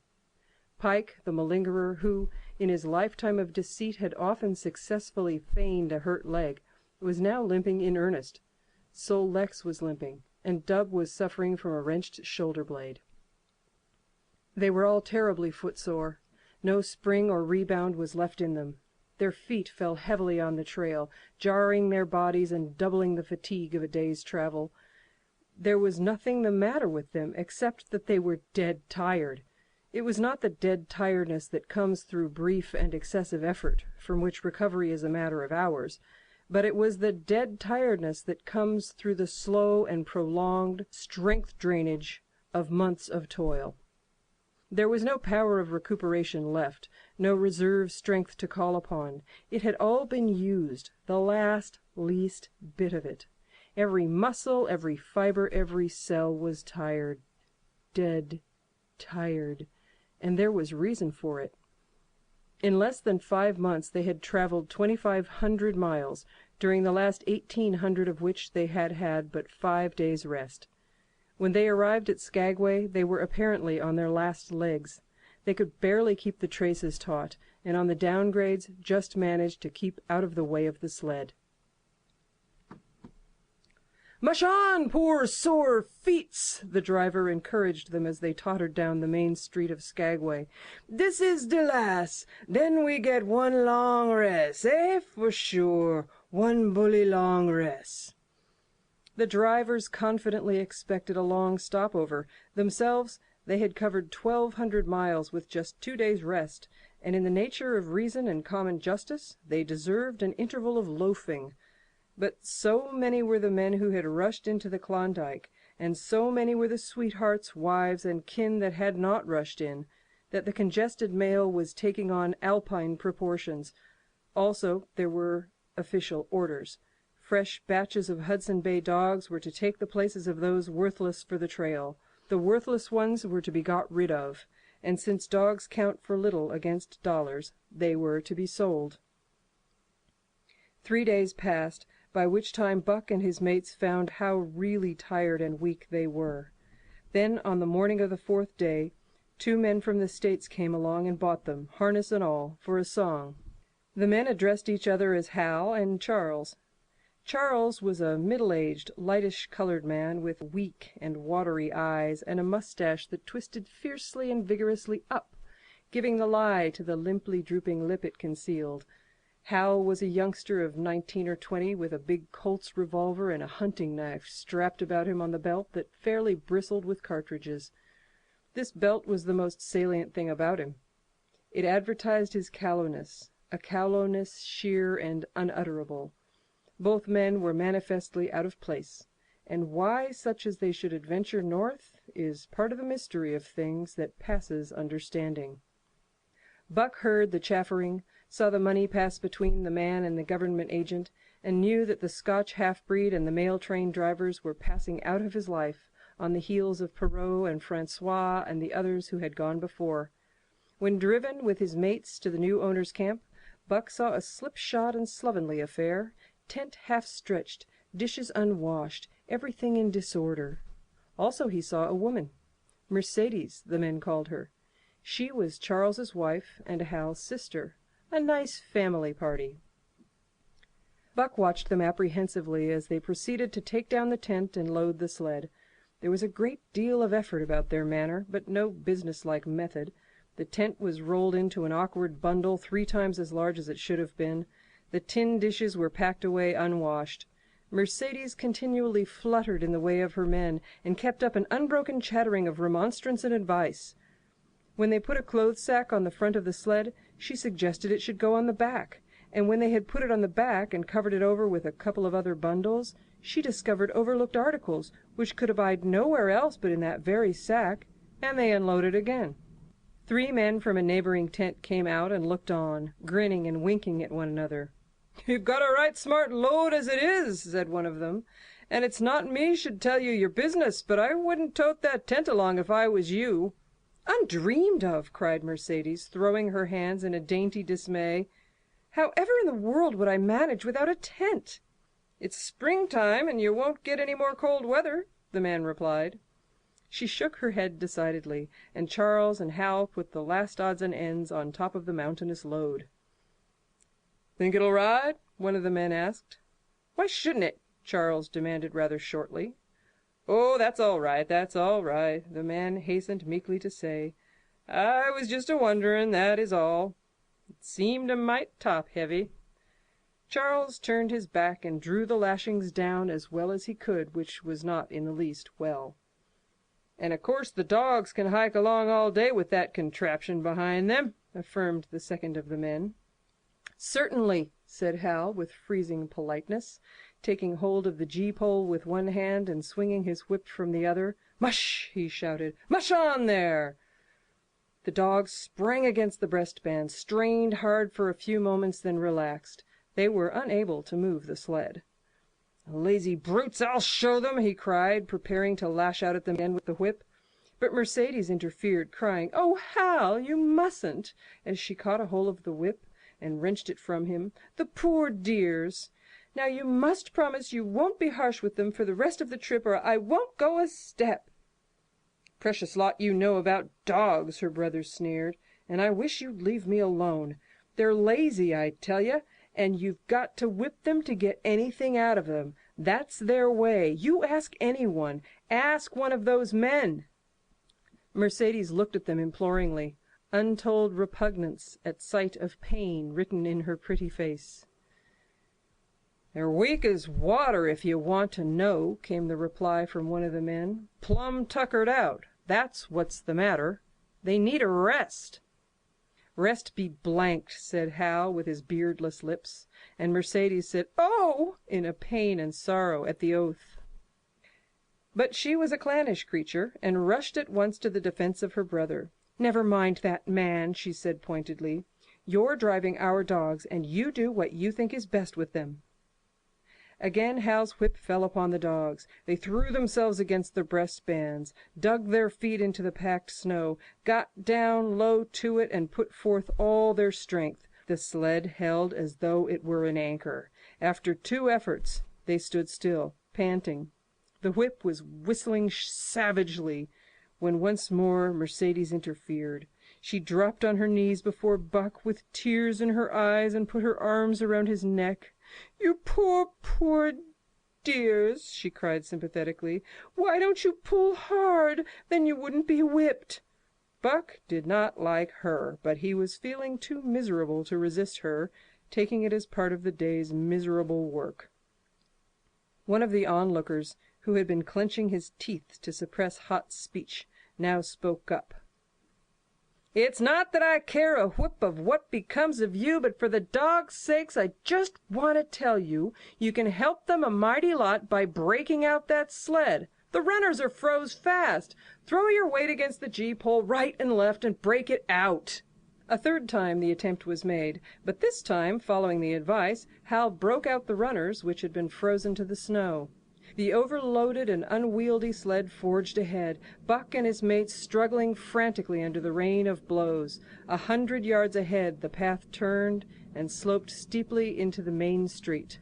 It would have required an experienced man to keep the top-heavy sled upright, and Hal was not such a man.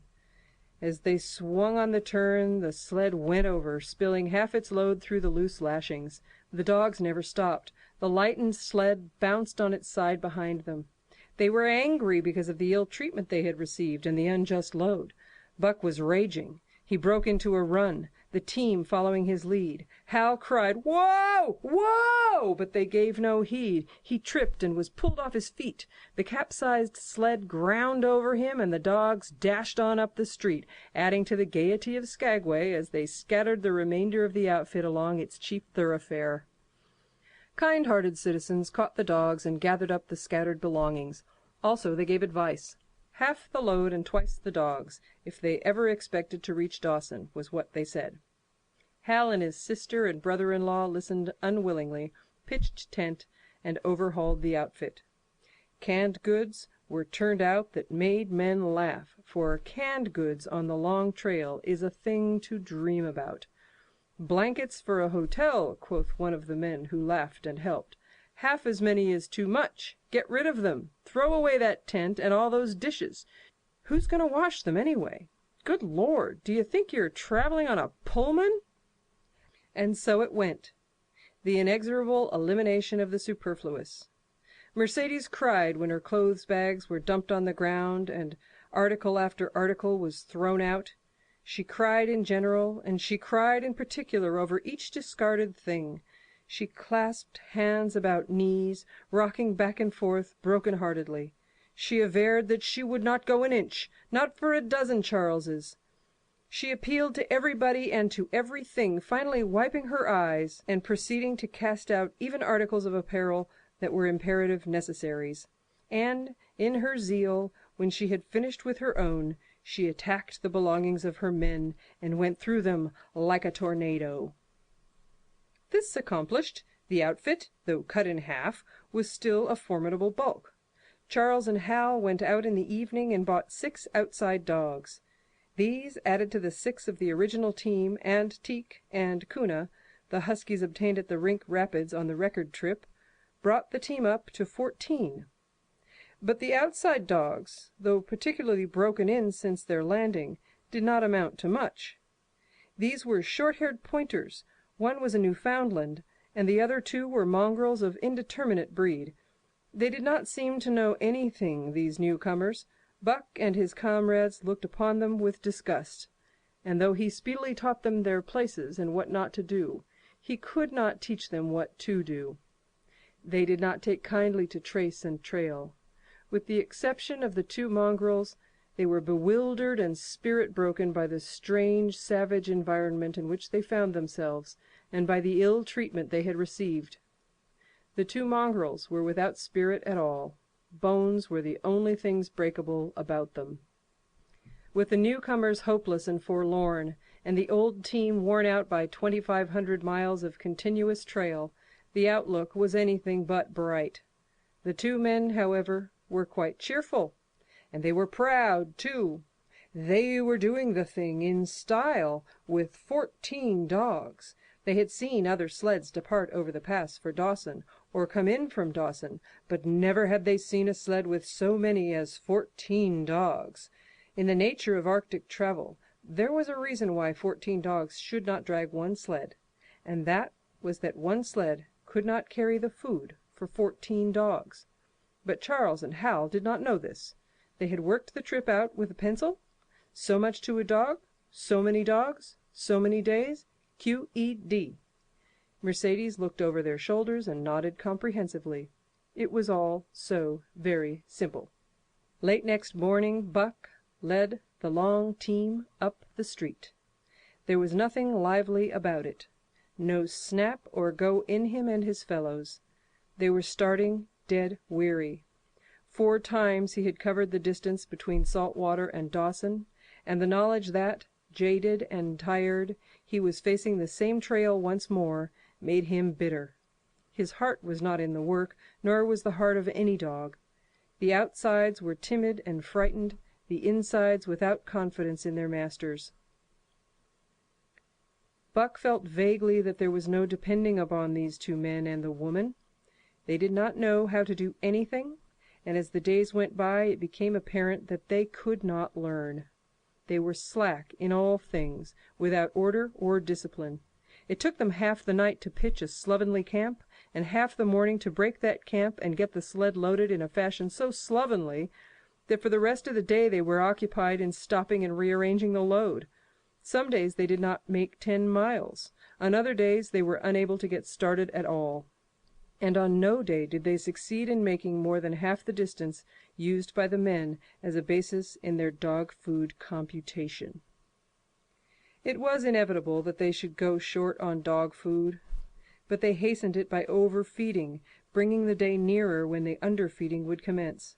The outside dogs, whose digestions had not been trained by chronic famine to make the most of little, had voracious appetites, and when, in addition to this, the worn-out huskies pulled weakly, Hal decided that the orthodox ration was too small. He doubled it, and to cap it all, when Mercedes, with tears in her pretty eyes and a quaver in her throat, could not cajole him into giving the dogs still more, she stole from the fish sacks and fed them slyly.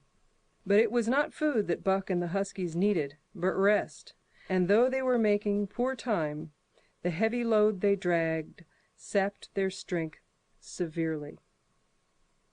Then came the underfeeding. Hal awoke one day to the fact that his dog food was half gone, and the distance only a quarter covered. Further, that for love or money no additional dog food was to be obtained. So he cut down even the orthodox ration and tried to increase the day's travel. His sister and brother-in-law seconded him, but they were frustrated by their heavy outfit and their own incompetence. It was a simple matter to give the dogs less food, but it was impossible to make the dogs travel faster, while their own inability to get under way earlier in the morning prevented them from traveling longer hours.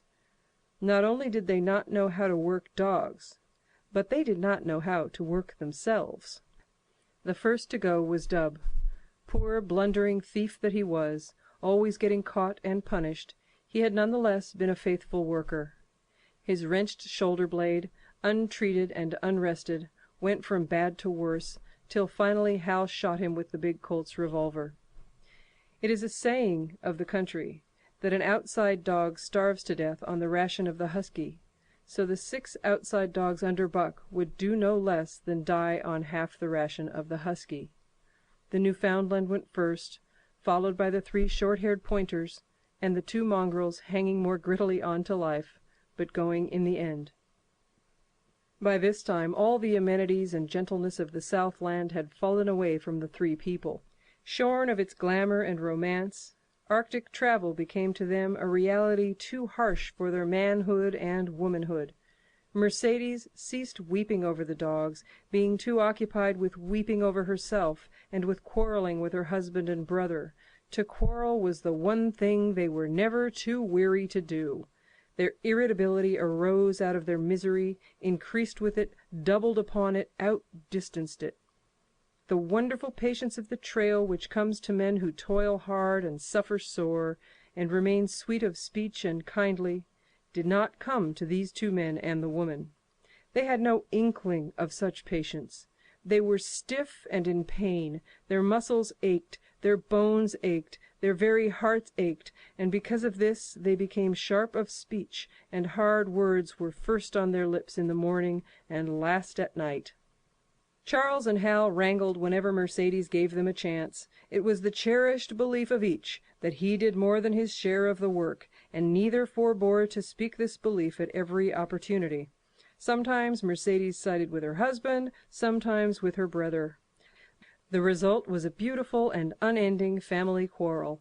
Starting from a dispute as to which should chop a few sticks for the fire, a dispute which concerned only Charles and Hal, presently would be lugged in the rest of the family, fathers, mothers, uncles, cousins, people thousands of miles away, and some of them dead. That Hal's views on art, or the sort of society plays his mother's brother wrote, would have anything to do with chopping a few sticks of firewood passes comprehension. Nevertheless, the quarrel was as likely to tend in that direction as in the direction of Charles' political prejudices. And that Charles's sister's tale-bearing tongue should be relevant to the building of a Yukon fire was apparent only to Mercedes, who disburdened herself of copious opinions upon that topic, and incidentally upon a few other traits unpleasantly peculiar to her husband's family. In the meantime the fire remained unbuilt, the camp half-pitched, and the dogs unfed. Mercedes nursed a special grievance, the grievance of sex. She was pretty and soft, and had been chivalrously treated all her days. But the present treatment by her husband and brother was everything save chivalrous. It was her custom to be helpless, they complained, upon which impeachment of what to her was her most essential sex prerogative, she made their lives unendurable. She no longer considered the dogs, and because she was sore and tired, she persisted in riding on the sled.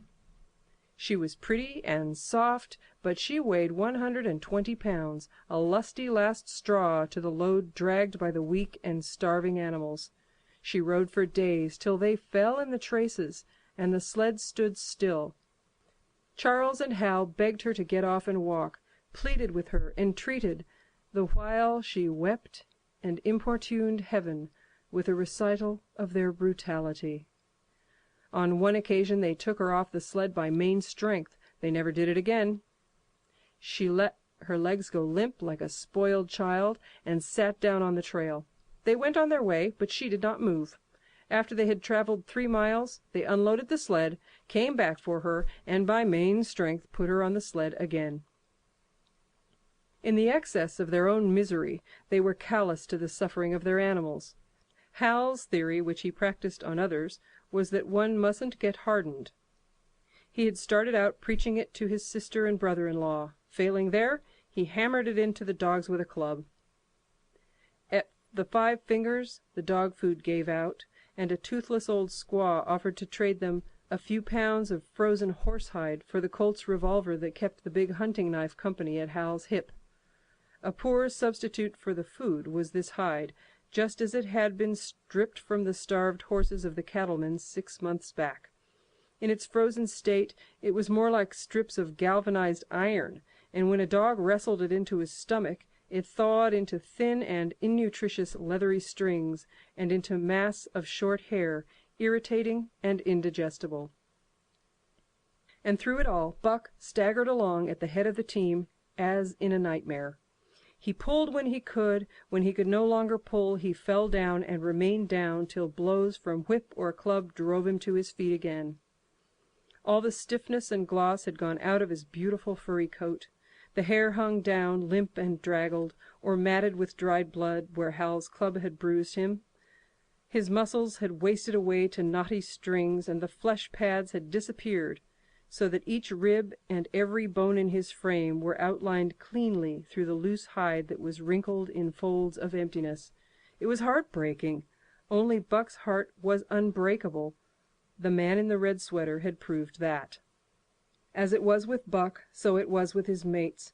They were perambulating skeletons. There were 7 altogether, including him.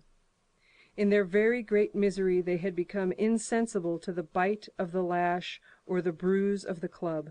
The pain of the beating was dull and distant, just as the things their eyes saw and their ears heard seemed dull and distant. They were not half-living or quarter-living. They were simply so many bags of bones in which sparks of life fluttered faintly.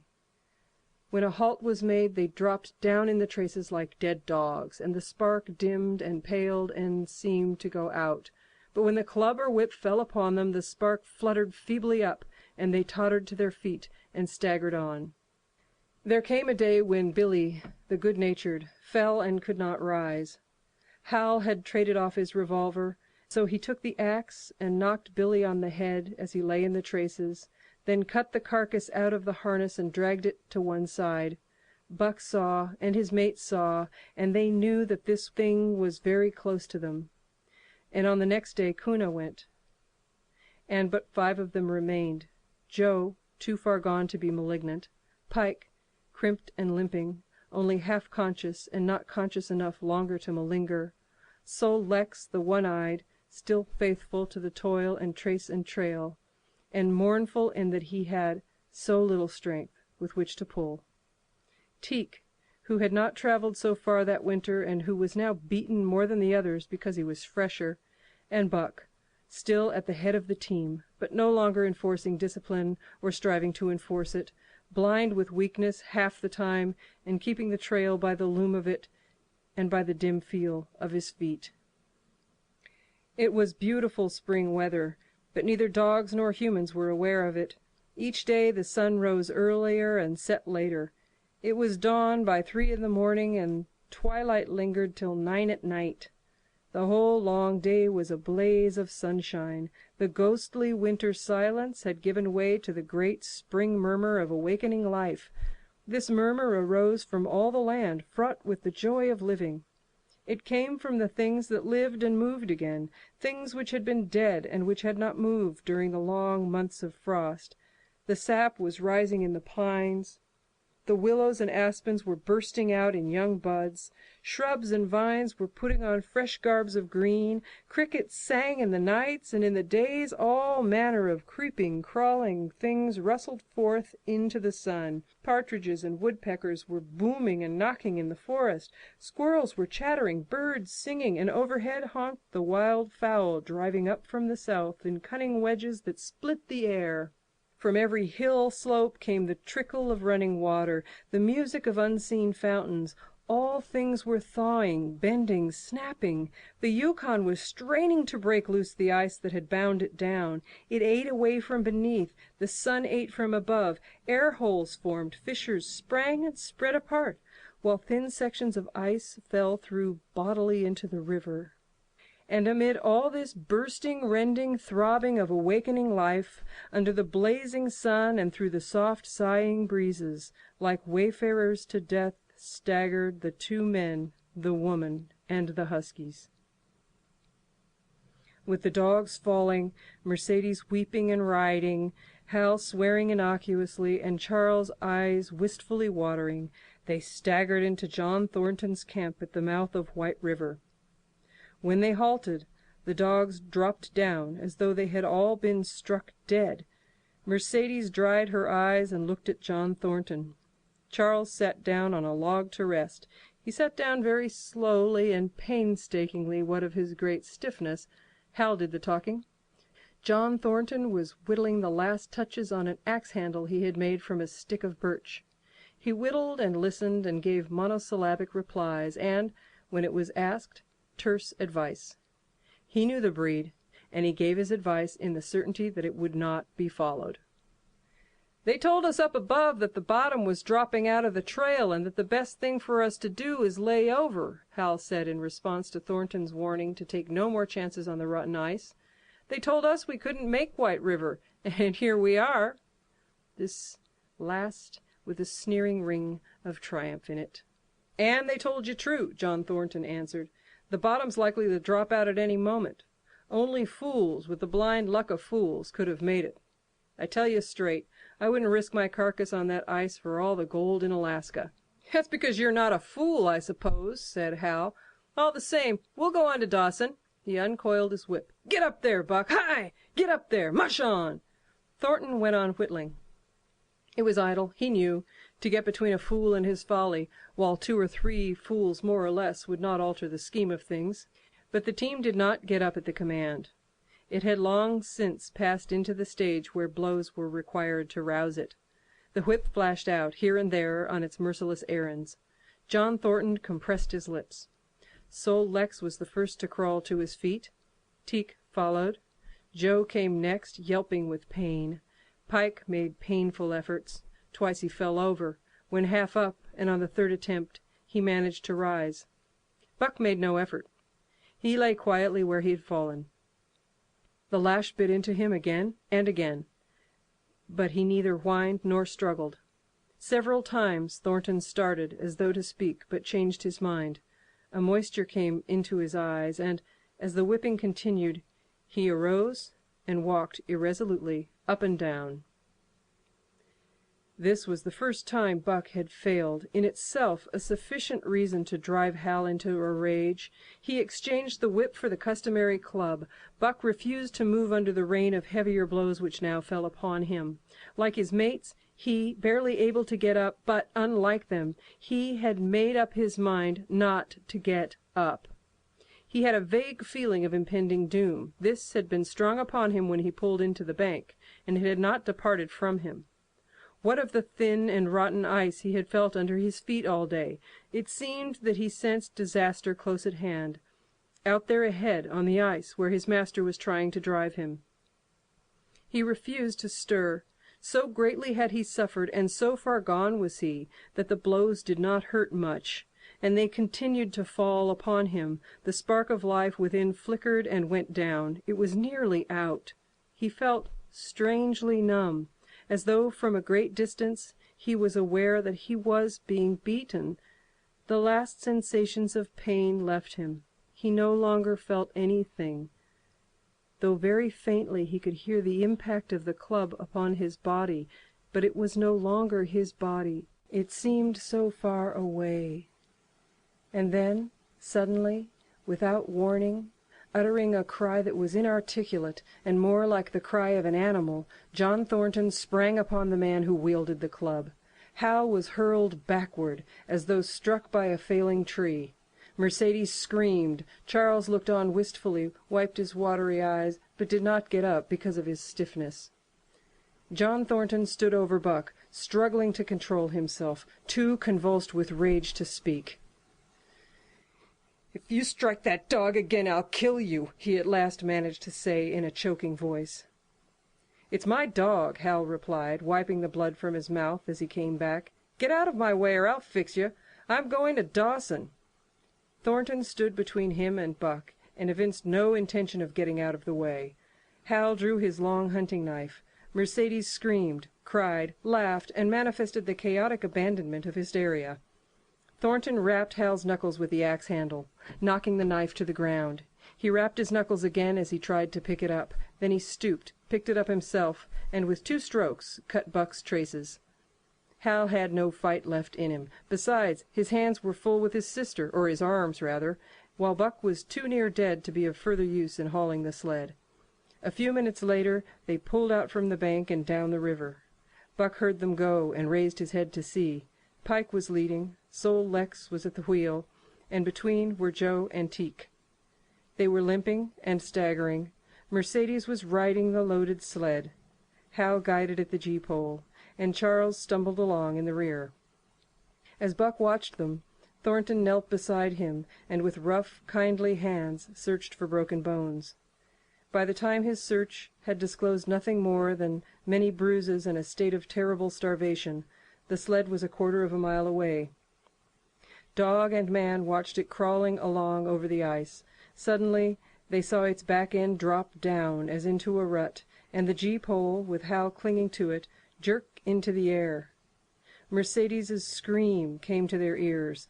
They saw Charles turn and make one step to run back, and then a whole section of ice give way and the dogs and humans disappear. A yawning hole was all that was to be seen. The bottom had dropped out of the trail. John Thornton and Buck looked at each other. "You poor devil," said John Thornton, and Buck licked his hand. Chapter 6. For the Love of a Man. When John Thornton froze his feet in the previous December, his partners had made him comfortable and left him to get well, going on themselves up the river to get out a raft of saw logs for Dawson. He was still limping slightly at the time he rescued Buck, but with the continued warm weather even the slight limp left him. And here, lying by the river bank, through the long spring days, watching the running water, listening lazily to the songs of birds and the hum of nature, Buck slowly won back his strength. A rest comes very good after one has traveled 3,000 miles, and it must be confessed that Buck waxed lazy as his wounds healed, his muscles swelled out, and the flesh came back to cover his bones. For that matter, they were all loafing, Buck, John Thornton, and Skeet and Nig, waiting for the raft to come that was to carry them down to Dawson. Skeet was a little Irish setter who early made friends with Buck, who, in a dying condition, was unable to resent her first advances. She had the doctor trait which some dogs possess, and as a mother cat washes her kittens, so she washed and cleansed Buck's wounds. Regularly each morning, after he had finished his breakfast, she performed her self-appointed task, until he came to look for her ministrations as much as he did for Thornton's. Nig, equally friendly, though less demonstrative, was a huge black dog, half bloodhound and half deerhound, with eyes that laughed and a boundless good nature. To Buck's surprise, these dogs manifested no jealousy toward him. They seemed to share the kindliness and largeness of John Thornton. As Buck grew stronger, they enticed him into all sorts of ridiculous games, in which Thornton himself could not forbear to join, and in this fashion Buck romped through his convalescence and into a new existence. Love, genuine, passionate love, was his for the first time. This he had never experienced at Judge Miller's down in the sun-kissed Santa Clara Valley. With the judge's sons, hunting and tramping, it had been a working partnership, with the judge's grandsons a sort of pompous guardianship, and with the judge himself a stately and dignified friendship. But love that was feverish and burning, that was adoration, that was madness, it had taken John Thornton to arouse. This man had saved his life, which was something, but further, he was the ideal master. Other men saw to the welfare of their dogs from a sense of duty and business expediency. He saw to the welfare of his as if they were his own children, because he could not help it, and he saw further. He never forgot a kindly greeting or a cheering word, and to sit down for a long talk with them, gas, as he called it, was as much his delight as theirs.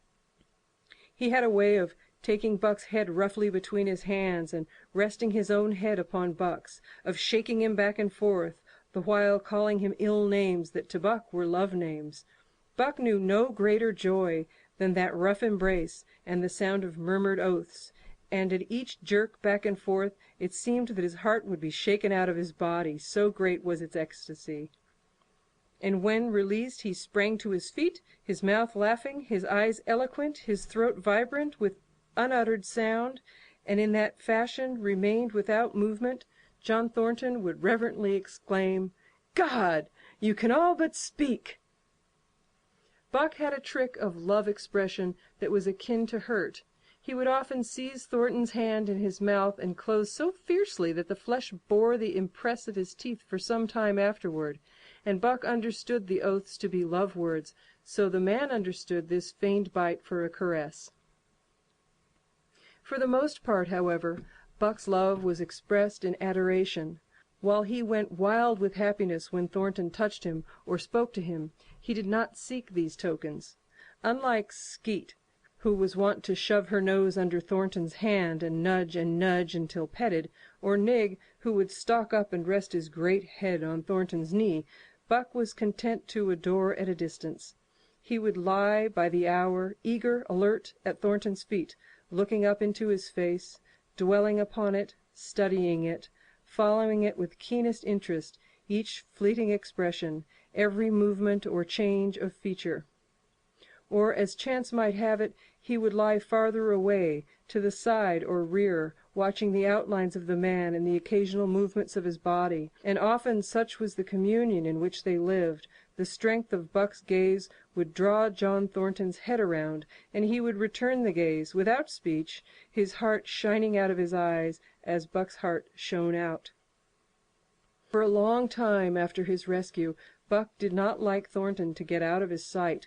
From the moment he left the tent to when he entered it again, Buck would follow at his heels. His transient masters, since he had come into the Northland, had bred in him a fear that no master could be permanent. He was afraid that Thornton would pass out of his life as Perrault and Francois and the Scotch half-breed had passed out.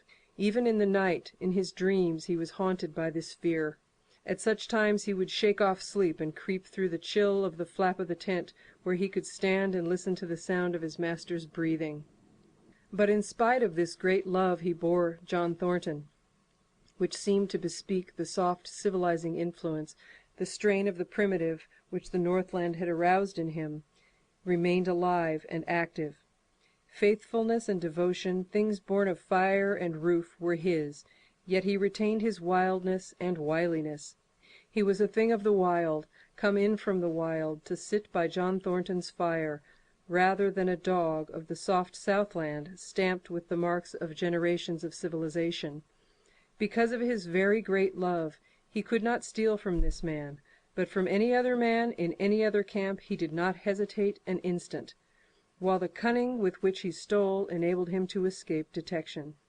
His face and body were scored by the teeth of many dogs, and he fought as fiercely as ever and more shrewdly. Skeet and Nig were too good-natured for quarreling. Besides, they belonged to John Thornton. But the strange dog, no matter what the breed or valor, swiftly acknowledged Buck's supremacy, or found himself struggling for life with a terrible antagonist. And Buck was merciless. He had learned well the law of club and fang, and he never forewent an advantage or drew back from a foe he had started on the way to death. He had lessoned from Spitz and from the chief fighting dogs of the police and mail, and he knew there was no middle course. He must master or be mastered, while to show mercy was a weakness. Mercy did not exist in the primordial life. It was misunderstood for fear, and such misunderstandings made for death. Kill or be killed, eat or be eaten was the law, and this mandate, down out of the depths of time, he obeyed. He was older than the days he had seen and the breaths he had drawn. He linked the past with the present, and the eternity behind him throbbed through him in a mighty rhythm, to which he swayed as the tides and seasons swayed. He sat by John Thornton's fire, a broad-breasted dog, white-fanged and long-furred, but behind him were the shades of all manner of dogs, half-wolves and wild wolves, urgent and prompting, tasting the savor of the meat he ate, thirsting for the water he drank, scenting the wind with him, listening with him and telling him the sounds made by the wild life in the forest, dictating his moods, directing his actions, lying down to sleep with him when he lay down, and dreaming with him beyond him and becoming themselves the stuff of his dreams. So peremptorily did these shades beckon him that each day mankind and the claims of mankind slipped farther from him. Deep in the forest a call was sounding, and as often as he heard this call, mysteriously thrilling and luring, he felt compelled to turn his back upon the fire and the beaten earth around it, and to plunge into the forest, and on, he knew not where or why, nor did he wonder where or why, the call sounding imperiously deep in the forest. But as often as he gained the soft, unbroken earth and the green shade, the love for John Thornton drew him back to the fire again. Thornton alone held him. The rest of mankind was as nothing. Chance travelers might praise or pet him, but he was cold under it all, and from a too demonstrative man he would get up and walk away. When Thornton's partners, Hans and Pete, arrived on the long-expected raft, Buck refused to notice them until he learned they were close to Thornton. After that he tolerated them in a passive sort of way, accepting favors from them as though he favored them by accepting. They were of the same large type as Thornton, living close to the earth, thinking simply and seeing clearly, and ere they swung the raft into the big eddy by the sawmill at Dawson, they understood Buck and his ways, and did not insist upon an intimacy such as obtained with Skeet and Nig. For Thornton, however, his love seemed to grow and grow. He alone among men could put a pack upon Buck's back in the summer traveling. Nothing was too great for Buck to do when Thornton commanded. One day they had grub-staked themselves from the proceeds of the raft and left Dawson for the headwaters of the Tanana. The men and dogs were sitting on the crest of a cliff which fell away straight down to naked bedrock 300 feet below. John Thornton was sitting near the edge, Buck at his shoulder. A thoughtless whim seized Thornton, and he drew the attention of Hans and Pete to the experiment he had in mind. "Jump, Buck!" he commanded, sweeping his arm out over the chasm. The next instant he was grappling with Buck on the extreme edge, while Hans and Pete were dragging them back into safety. "It's uncanny," Pete said, after it was over and they had caught their speech. Thornton shook his head. "No, it is splendid, and it is terrible, too. Do you know, it sometimes makes me afraid." "I'm not hankering to be the man that lays hands on you while he's around," Pete announced conclusively, nodding his head toward Buck. "By jingo!" was Hans' contribution. "Not mineself, either." It was at Circle City, ere the year was out, that Pete's apprehensions were realized. Black Burton, a man evil-tempered and malicious, had been picking a quarrel with the tenderfoot at the bar when Thornton stepped good-naturedly between. Buck, as was his custom, was lying in a corner, head on paws, watching his master's every action.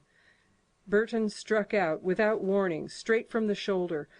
Thornton was sent spinning and saved himself from falling only by clutching the rail of the bar. Those who were looking on heard what was neither a bark nor a yelp, but something which is best described as a roar, and they saw Buck's body rise up in the air as he left the floor for Burton's throat. The man saved his life by instinctively throwing out his arm, but was hurled backward to the floor with Buck on top of him. Buck loosed his teeth from the flesh of the arm and drove again for the throat. This time the man succeeded only in partly blocking, and his throat was torn open. Then the crowd was upon Buck, and he was driven off. But while a surgeon checked the bleeding, he prowled up and down, growling furiously, attempting to rush in, and being forced back by an array of hostile clubs. A miners' meeting, called on the spot, decided that the dog had sufficient provocation, and Buck was discharged. But his reputation was made, and from that day his name spread through every camp in Alaska. Later on, in the fall of the year, he saved John Thornton's life in quite another fashion. The three partners were lining a long and narrow poling boat down a bad stretch of rapids on the 40-mile creek. Hans and Pete moved along the bank, snubbing with a thin manila rope from tree to tree, while Thornton remained in the boat, helping its descent by means of a pole and shouting directions to the shore. Buck, on the bank, worried and anxious, kept abreast of the boat, his eyes never off his master. At a particularly bad spot, where a ledge of barely submerged rocks jutted out into the river, Hans cast off the rope and, while Thornton poled the boat out into the stream, ran down the bank with the end of his hand to snub the boat when it had cleared the ledge. This it did, and was flying downstream in a current as swift as a mill race, when Hans checked it with the rope, and checked too suddenly. The boat flirted over and snubbed into the bank bottom up, while Thornton, flung sheer out of it, was carried downstream toward the worst part of the rapids, a stretch of wild water in which no swimmer could live. Buck had sprung in on the instant, and at the end of 300 yards, amid a mad swirl of water, he overhauled Thornton. When he felt him grasp his tail, Buck headed for the bank, swimming with all his splendid strength. But the progress shoreward was slow. The progress downstream amazingly rapid. From below came the fatal roaring, where the wild current went wilder and was rent in shreds and spray by the rocks which thrust through like the teeth of an enormous comb. The suck of the water as it took the beginning of the last steep pitch was frightful, and Thornton knew that the shore was impossible. He scraped furiously over a rock, bruised across a second, and struck a third with a crushing force. He clutched its slippery top with both hands, releasing Buck, and above the roar of the churning water shouted, "Go, Buck, go!" Buck could not hold his own, and swept on downstream, struggling desperately but unable to win back. When he heard Thornton's command repeated, he partly reared out of the water, throwing his head high as though for a last look, then turned obediently toward the bank. He swam powerfully and was dragged ashore by Pete and Hans at the very point where swimming ceased to be possible and destruction began. They knew that the time a man could cling to a slippery rock in the face of that driving current was a matter of minutes, and they ran as fast as they could up the bank to the point far above where Thornton was hanging on. They attached the line with which they had been snubbing the boat to Buck's neck and shoulders, being careful that it should neither strangle him nor impede his swimming, and launched him into the stream. He struck out boldly, but not straight enough into the stream. He discovered the mistake too late, when Thornton was abreast of him and a bare half-dozen strokes away, while he was being carried helplessly past. Hans promptly snubbed with the rope, as though Buck were a boat. The rope thus tightening on him in the sweep of the current, he was jerked under the surface, and under the surface he remained till his body struck against the bank, and he was hauled out. He was half drowned, and Hans and Pete threw themselves upon him, pounding the breath into him and the water out of him.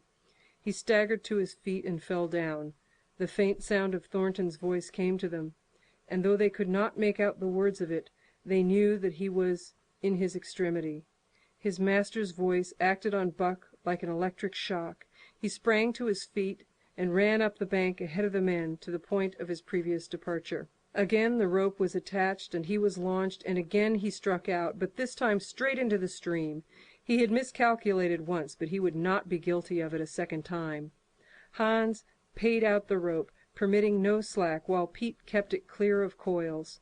Buck held on till he was on line straight above Thornton, and then he turned, and with the speed of an express train headed down upon him.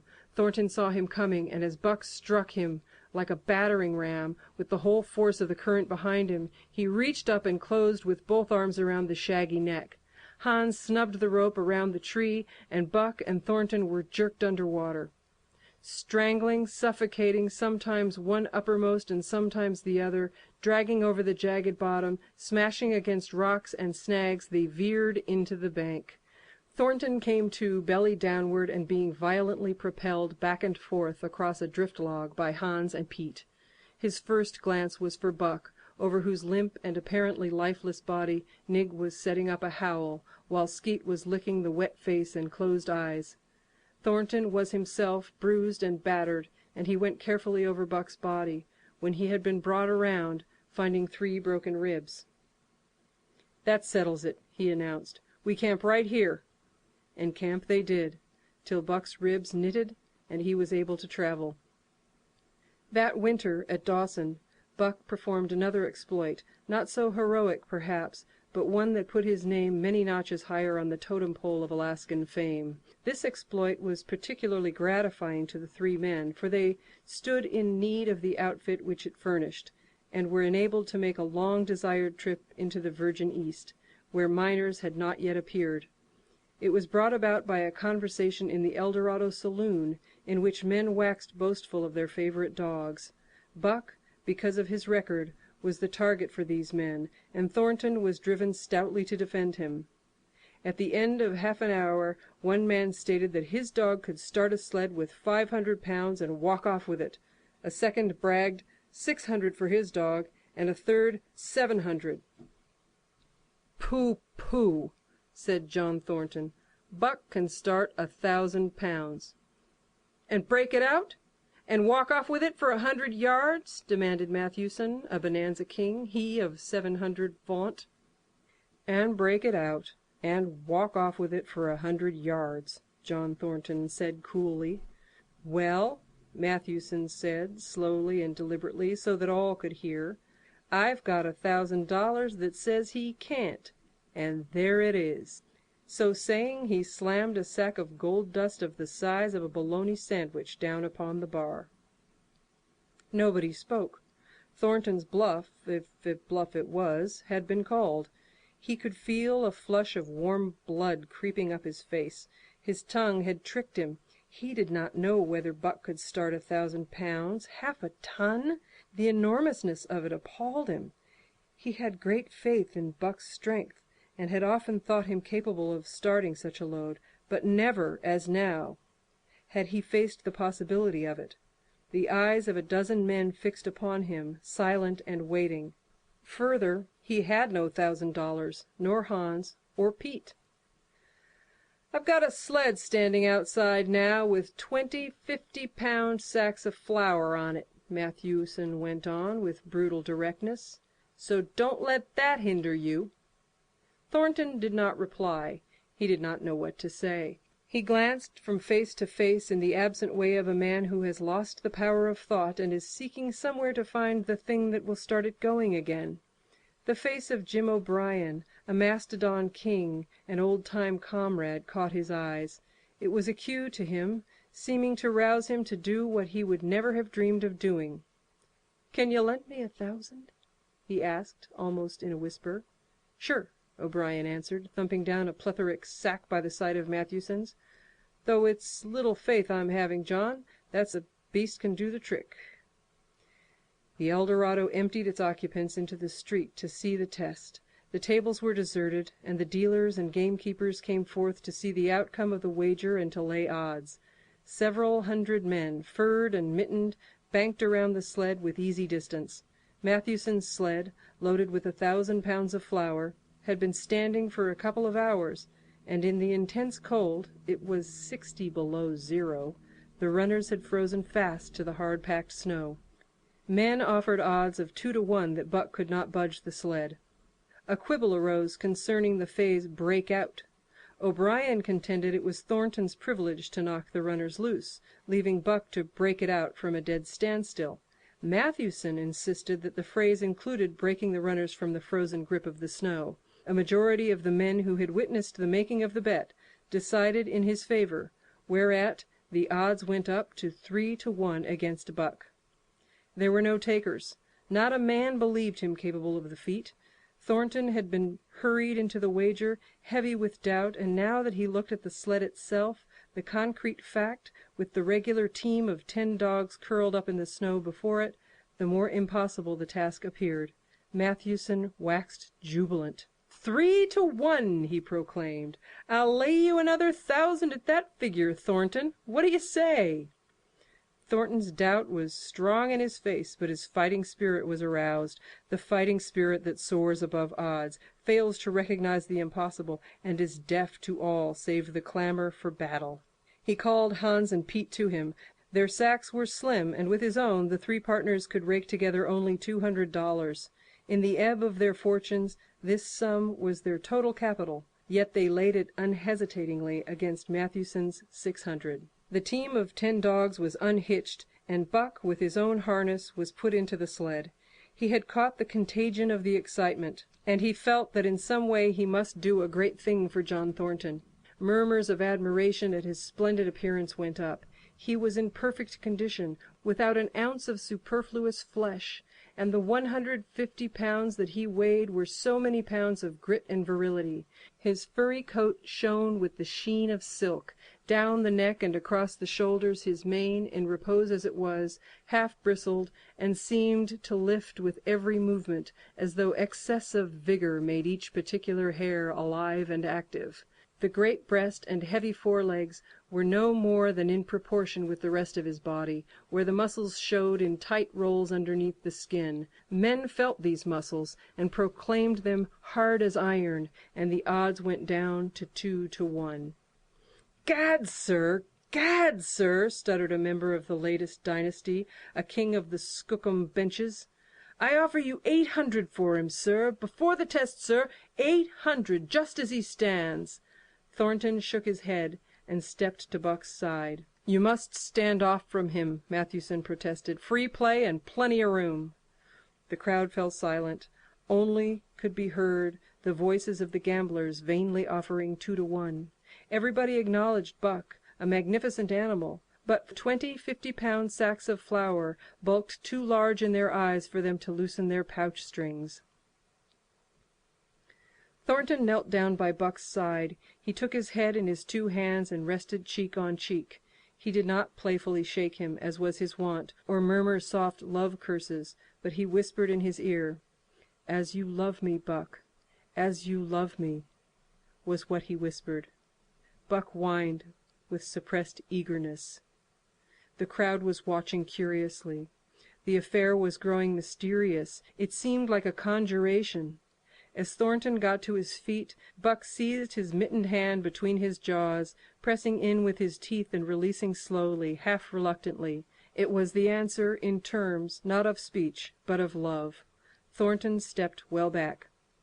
"Now, Buck," he said. Buck tightened the traces, then slacked them for a matter of several inches. It was the way he had learned. "Gee!" Thornton's voice rang out, sharp in the tense silence. Buck swung to the right, ending the movement in a plunge that took up the slack, and with sudden jerk arrested his 150 pounds. The load quivered, and from under the runners arose a crisp crackling. "Haw!" Thornton commanded. Buck duplicated the maneuver, this time to the left. The crackling turned into a snapping, and the sled pivoting, and the runners slipping and grating several inches to the side. The sled was broken out. Men were holding their breaths, intensely unconscious of the fact. "Now! Mush!" Thornton's command cracked out like a pistol shot.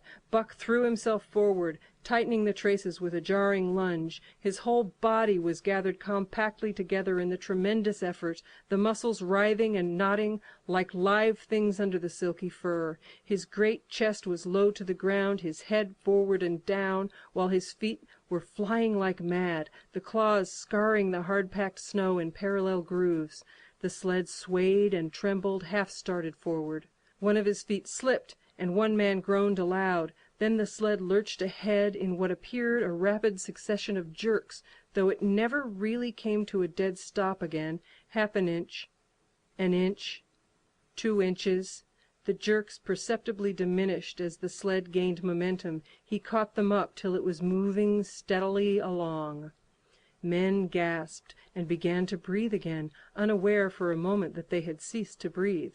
Thornton was running behind, encouraging Buck with short, cheery words.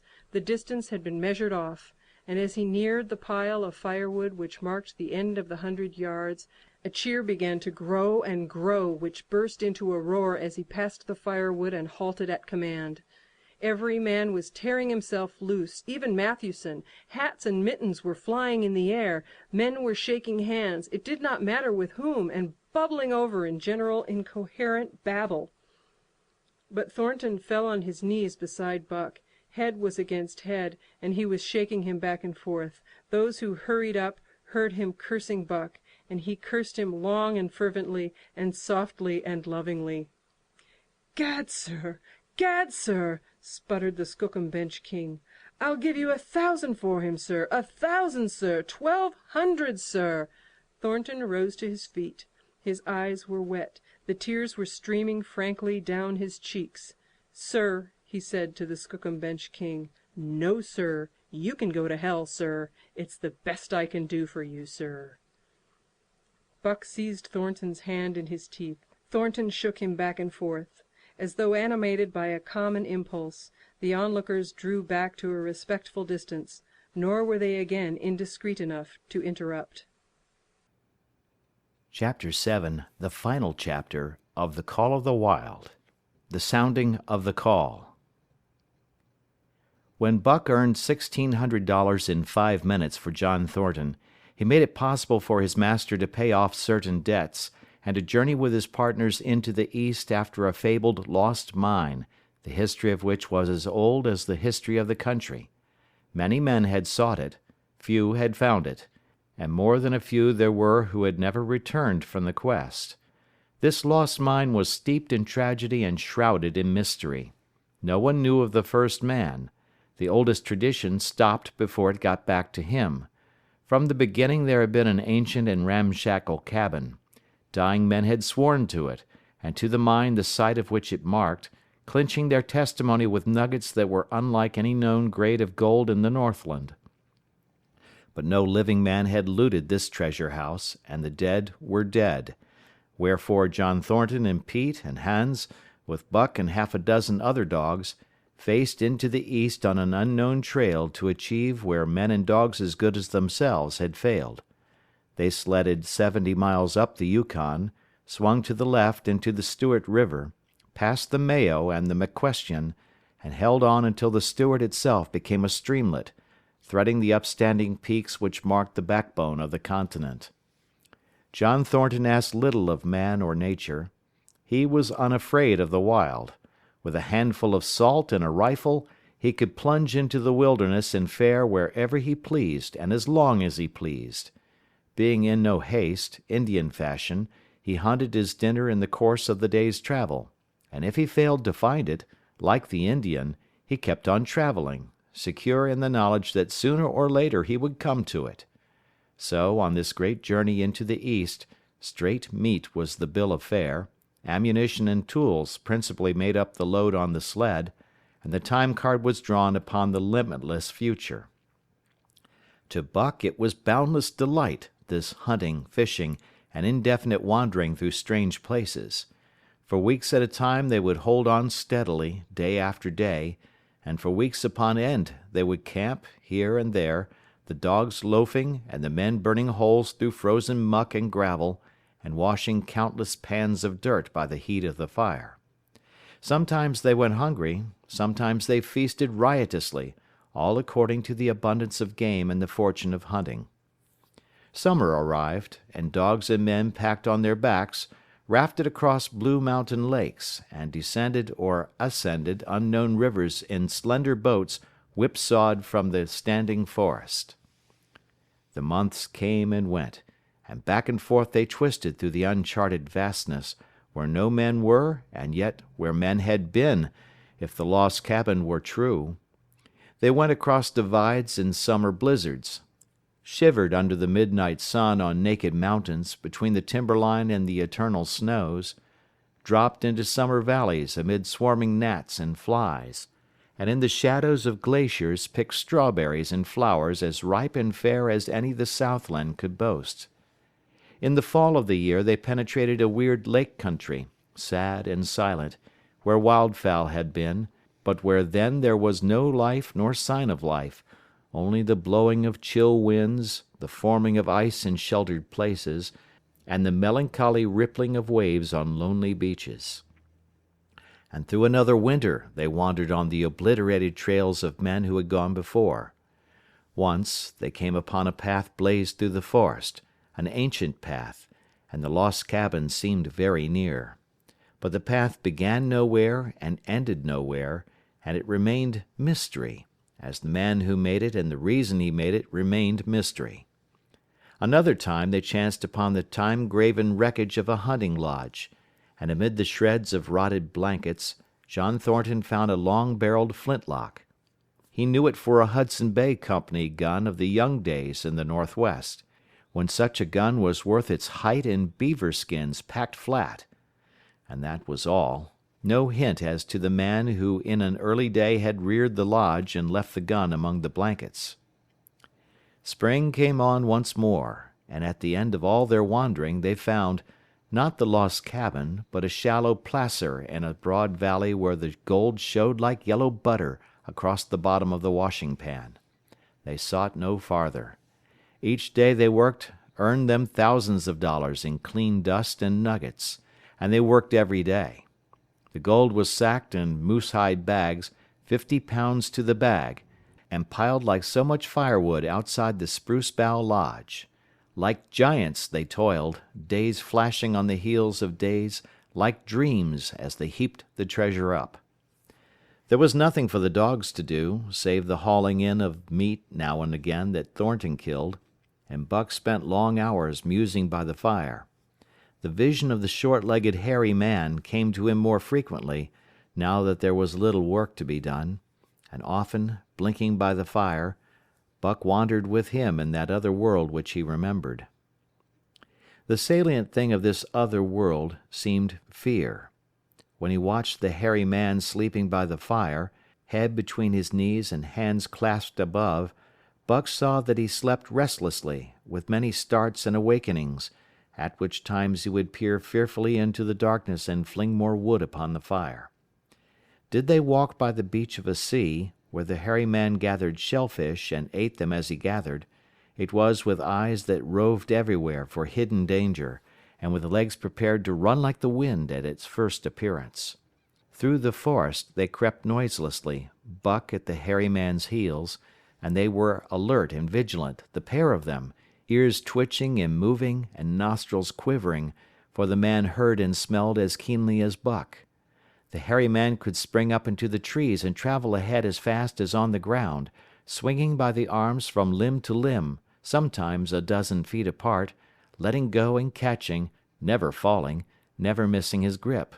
In fact, he seemed as much at home among the trees as on the ground, and Buck had memories of nights of vigil spent beneath trees wherein the hairy man roosted, holding on tightly as he slept.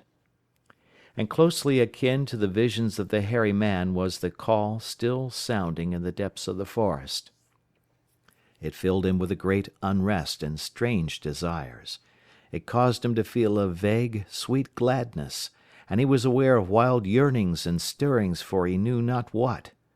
Sometimes he pursued the call into the forest, looking for it as though it were a tangible thing, barking softly or defiantly as the mood might dictate.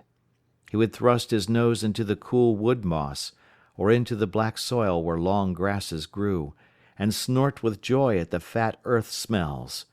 Or he would crouch for hours, as if in concealment, behind fungus-covered trunks of fallen trees, wide-eyed and wide-eared to all that moved and sounded about him. It might be, lying thus, that he hoped to surprise this call he could not understand, but he did not know why he did these various things. He was impelled to do them, and did not reason about them at all. Irresistible impulses seized him.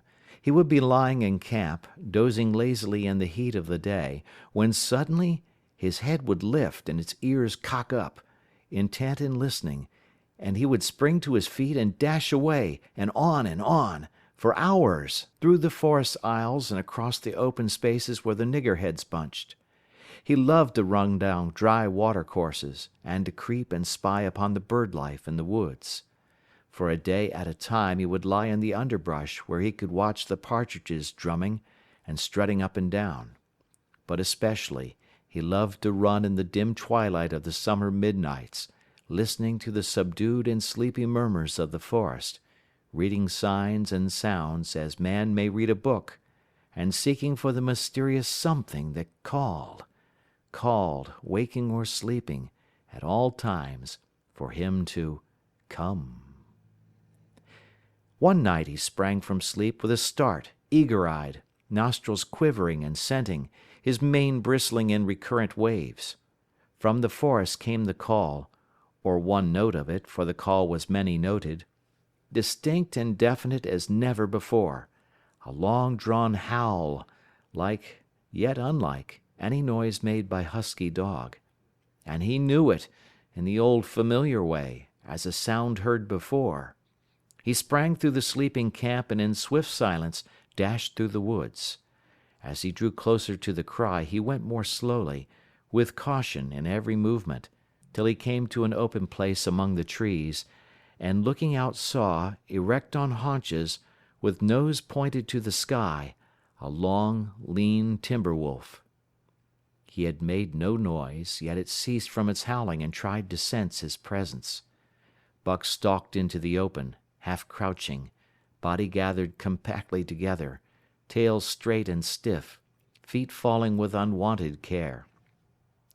Every movement advertised commingled threatening and overture of friendliness. It was the menacing truce that marks the meeting of wild beasts that prey. But the wolf fled at sight of him. He followed with wild leapings and a frenzy to overtake. He ran him into a blind channel, in the bed of the creek where a timber jam barred the way. The wolf whirled about, pivoting on his hind legs after the fashion of Joe and of all cornered husky dogs, snarling and bristling, clipping his teeth together in a continuous and rapid succession of snaps. Buck did not attack, but circled him about and hedged him in with friendly advances. The wolf was suspicious and afraid, for Buck made 3 of him in weight, while his head barely reached Buck's shoulder. Watching his chance, he darted away, and the chase was resumed. Time and again he was cornered, and the thing repeated, though he was in poor condition, or Buck could not so easily have overtaken him. He would run till Buck's head was even with his flank, when he would whirl around at bay, only to dash away again at the first opportunity. But in the end Buck's pertinacity was rewarded, for the wolf, finding that no harm was intended, finally sniffed noses with him. Then they became friendly, and played about in the nervous, half-coy way with which fierce beasts belie their fierceness. After some time of this, the wolf started off at an easy lope in a manner that plainly showed he was going somewhere. He made it clear to Buck that he was to come, and they ran side by side through the somber twilight, straight up the creek bed, into the gorge from which it issued, and across the bleak divide where it took its rise. On the opposite slope of the watershed they came down into a level country where were great stretches of forest and many streams, and through these great stretches they ran steadily, hour after hour, the sun rising higher and the day growing warmer. Buck was wildly glad. He knew he was at last answering the call, running by the side of his wood brother toward the place from where the call surely came. Old memories were coming upon him fast, and he was stirring to them as of old he stirred to the realities of which they were the shadows. He had done this thing before, somewhere in that other and dimly remembered world, and he was doing it again, now, running free in the open, the unpacked earth underfoot, the wide sky overhead. They stopped by a running stream to drink, and stopping, Buck remembered John Thornton. He sat down. The wolf started on toward the place from where the call surely came, then returned to him, sniffing noses and making actions as though to encourage him. But Buck turned about and started slowly on the back track. For the better part of an hour the wild brother ran by his side, whining softly. Then he sat down, pointed his nose upward, and howled. It was a mournful howl, and as Buck held steadily on his way, he heard it grow faint and fainter, until it was lost in the distance. John Thornton was eating dinner when Buck dashed into camp and sprang upon him in a frenzy of affection, overturning him, scrambling upon him, licking his face, biting his hand, playing the general tomfool, as John Thornton characterized it, the while he shook Buck back and forth and cursed him lovingly. For 2 days and nights Buck never left camp, never let Thornton out of his sight. He followed him about at his work, watched him while he ate, saw him into his blankets at night and out of them in the morning. But after 2 days the call in the forest began to sound more imperiously than ever. Buck's restlessness came back on him, and he was haunted by recollections of the wild brother, and of the smiling land beyond the divide, and the run side by side through the wide forest stretches. Once again he took to wandering in the woods, but the wild brother came no more, and though he listened through long vigils, the mournful howl was never raised. He began to sleep out at night, staying away from camp for days at a time, and once he crossed the divide at the head of the creek and went down into the land of timber and streams. There he wandered for a week, seeking vainly for fresh sign of the wild brother, killing his meat as he traveled and traveling with a long, easy lope that seems never to tire. He fished for salmon in a broad stream that emptied somewhere into the sea, and by this stream he killed a large black bear, blinded by the mosquitoes while likewise fishing, and raging through the forest helpless and terrible. Even so, it was a hard fight, and it aroused the last latent remnants of Buck's ferocity. And 2 days later, when he returned to his kill and found a dozen wolverines quarreling over the spoil, he scattered them like chaff, and those that fled left 2 behind who would quarrel no more. The blood-longing became stronger than ever before. He was a killer, a thing that preyed, living on the things that lived, unaided, alone, by virtue of his own strength and prowess, surviving triumphantly in a hostile environment where only the strong survived. Because of all this he became possessed of a great pride in himself, which communicated itself like a contagion to his physical being. It advertised itself in all his movements, was apparent in the play of every muscle, spoke plainly as speech in the way he carried himself, and made his glorious furry coat, if anything, more glorious. But for the stray brown on his muzzle and above his eyes, and the splash of white hair that ran midmost down his chest, he might well have been mistaken for a gigantic wolf, larger than the largest of the breed. From his St. Bernard father he had inherited size and weight, but it was his shepherd mother who had given shape to that size and weight. His muzzle was the long wolf muzzle, save that was larger than the muzzle of any wolf, and his head, somewhat broader, was the wolf head on a massive scale. His cunning was wolf cunning and wild cunning. His intelligence, shepherd intelligence and St. Bernard intelligence. And all this, plus an experience gained in the fiercest of schools, made him as formidable creature as any that intelligence roamed the wild. A carnivorous animal living on a straight meat diet, he was in full flower, at the high tide of his life, overspilling with vigor and virility. When Thornton passed a caressing hand along his back, a snapping and crackling followed the hand, each hair discharging its pent magnetism at the contact. Every part, brain and body, nerve tissue and fibre, was keyed to the most exquisite pitch, and between all the parts there was a perfect equilibrium or adjustment. To sights and sounds and events which required action, he responded with lightning-like rapidity. Quickly as a husky dog could leap to defend from attack or to attack, he could leap twice as quickly. He saw the movement or heard sound, and responded in less time than another dog required to compass the mere seeing or hearing. He perceived and determined and responded in the same instant. In point of fact, the three actions of perceiving, determining, and responding were sequential, but so infinitesimal were the intervals of time between them, that they appeared simultaneous. His muscles were surcharged with vitality, and snapped into play sharply, like steel springs. Life streamed through him in a splendid flood, glad and rampant, until it seemed that it would burst him asunder in sheer ecstasy, and pour forth generously over the world. "Never was there such a dog," said John Thornton one day, as the partners watched Buck marching out of camp. "When he was made, the mold was broke," said Pete.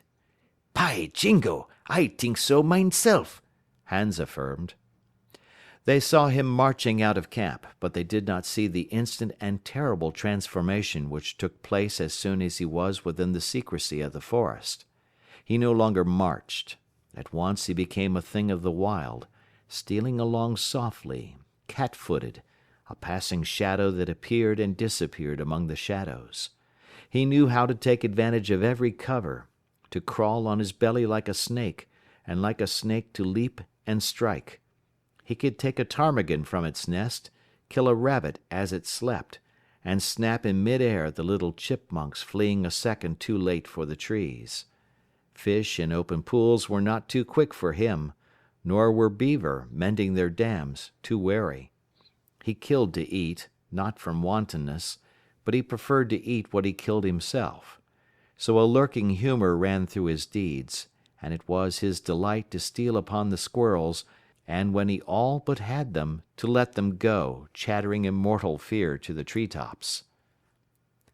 As the fall of the year came on, the moose appeared in greater abundance, moving slowly down to meet the winter in the lower and less rigorous valleys. Buck had already dragged down a stray part-grown calf, but he wished strongly for larger and more formidable quarry, and he came upon it one day on the divide at the head of the creek. A band of 20 moose had crossed over from the land of streams and timber, and chief among them was a great bull. He was in a savage temper, and standing over 6 feet from the ground, was as formidable an antagonist as even Buck could desire. Back and forth the bull tossed his great palmated antlers, branching to 14 points, and embracing 7 feet within the tips. His small eyes burned with a vicious and bitter light, while he roared with fury at sight of Buck. From the bull's side, just forward of the flank, protruded a feathered arrow end, which accounted for his savageness.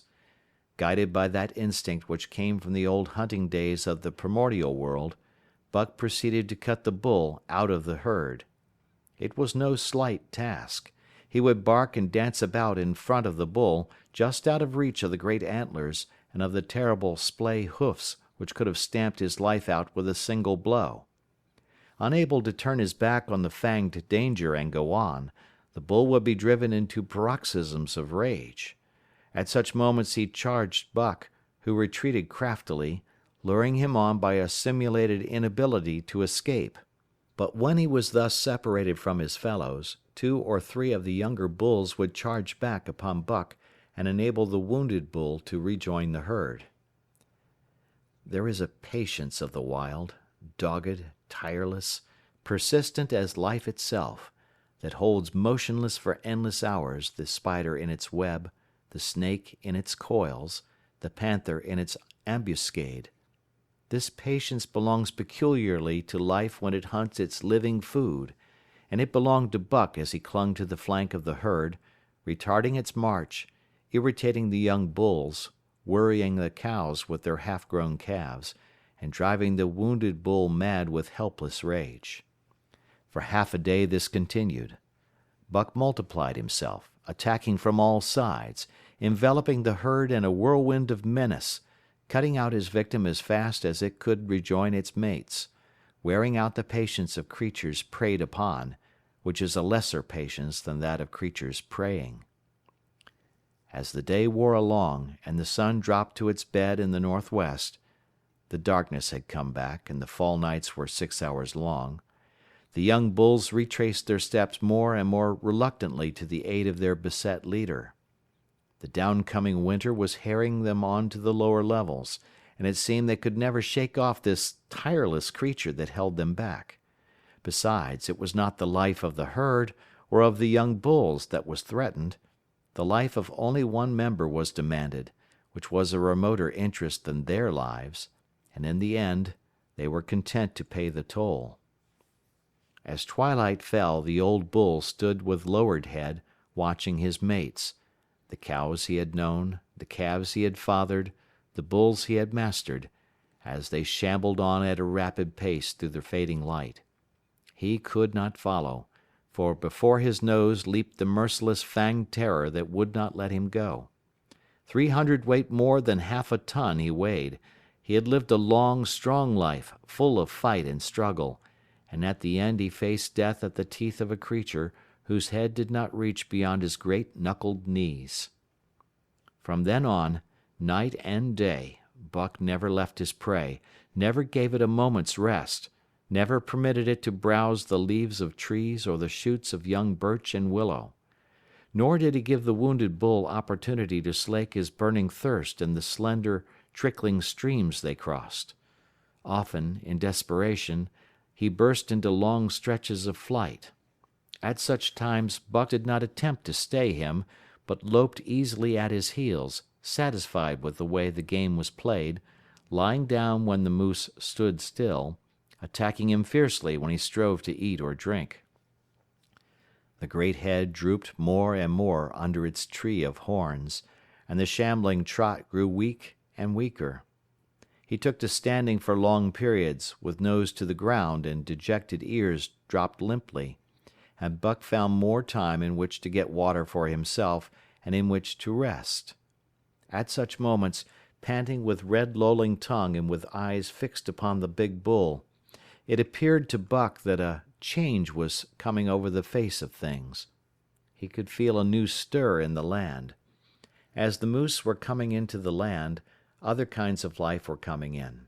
Forest and stream and air seemed palpitant with their presence. The news of it was borne in upon him, not by sight or sound or smell, but by some other and subtler sense. He heard nothing, saw nothing, yet knew that the land was somehow different, that through it strange things were afoot and ranging, and he resolved to investigate after he had finished the business in hand. At last, at the end of the 4th day, he pulled the great moose down. For a day and a night he remained by the kill, eating and sleeping, turn and turn about. Then, rested, refreshed, and strong, he turned his face toward camp and John Thornton. He broke into the long, easy lope, and went on, hour after hour, never at loss for the tangled way, heading straight home through strange country with a certitude of direction that put man and his magnetic needle to shame. As he held on he became more and more conscious of the new stir in the land. There was life abroad in it different from the life which had been there throughout the summer. No longer was this fact borne in upon him in some subtle, mysterious way. The birds talked of it, the squirrels chattered about it, the very breeze whispered of it. Several times he stopped and drew in the fresh morning air in great sniffs, reading a message which made him leap on with greater speed. He was oppressed with a sense of calamity happening, if it were not calamity already happened, and as he crossed the last watershed and dropped down into the valley toward camp, he proceeded with greater caution. 3 miles away he came upon a fresh trail that sent his neck hair rippling and bristling. It led straight toward camp and John Thornton. Buck hurried on, swiftly and stealthily, every nerve straining and tense, alert to the multitudinous details which told a story, all but the end. His nose gave him a varying description of the passage of the life on the heels of which he was traveling. He remarked the pregnant silence of the forest. The bird life had flitted. The squirrels were in hiding. One only he saw, a sleek, gray fellow, flattened against a gray, dead limb so that he seemed a part of it, a woody excrescence upon the wood itself. As Buck slid along with the obscureness of a gliding shadow, his nose was jerked suddenly to the side as though a positive force had gripped and pulled it. He followed the new scent into a thicket and found Nig. He was lying on his side, dead where he had dragged himself, an arrow protruding, head and feathers, from either side of his body. 100 yards farther on, Buck came upon one of the sled dogs Thornton had bought in Dawson. This dog was thrashing about in a death struggle, directly on the trail, and Buck passed around him without stopping. From the camp came the faint sounds of many voices, rising and falling in a sing-song chant. Bellying forward to the edge of the clearing, he found Hans, lying on his face, feathered with arrows like a porcupine. At the same instant Buck peered out where the Spruce Bough Lodge had been and saw what made his hair leap straight up on his neck and shoulders. A gust of overpowering rage swept over him. He did not know that he growled, but he growled aloud with a terrible ferocity. For the last time in his life he allowed passion to usurp cunning and reason, and it was because of his great love for John Thornton that he lost his head. The Yeehats were dancing about the wreckage of the Spruce Bough Lodge when they heard a fearful roaring and saw rushing upon them an animal the like of which they had never seen before. It was Buck, a live hurricane of fury, hurling himself upon them in a frenzy to destroy. He sprang at the foremost man, it was the chief of the Yeehats, ripping the throat wide open till the rent jugular spouted a fountain of blood. He did not pause to worry the victim, but ripped in passing, with the next bound tearing wide the throat of a second man. There was no withstanding him. He plunged about in their very midst, tearing, rending, destroying, in constant and terrific motion which defied the arrows they discharged at him. In fact, so inconceivably rapid were his movements, and so closely were the Indians tangled together, that they shot one another with the arrows, and one young hunter, hurling a spear at Buck in mid-air, drove it through the chest of another hunter with such force that the point broke through the skin of the back and stood out beyond. Then a panic seized the Yeehats, and they fled in terror to the woods, proclaiming as they fled the advent of the evil spirit. And truly Buck was the fiend incarnate, raging at their heels and dragging them down like deer as they raced through the trees. It was a fateful day for the Yeehats. They scattered far and wide over the country, and it was not till a week later that the last of the survivors gathered together in a lower valley and counted their losses. As for Buck, wearying of the pursuit, he returned to the desolated camp.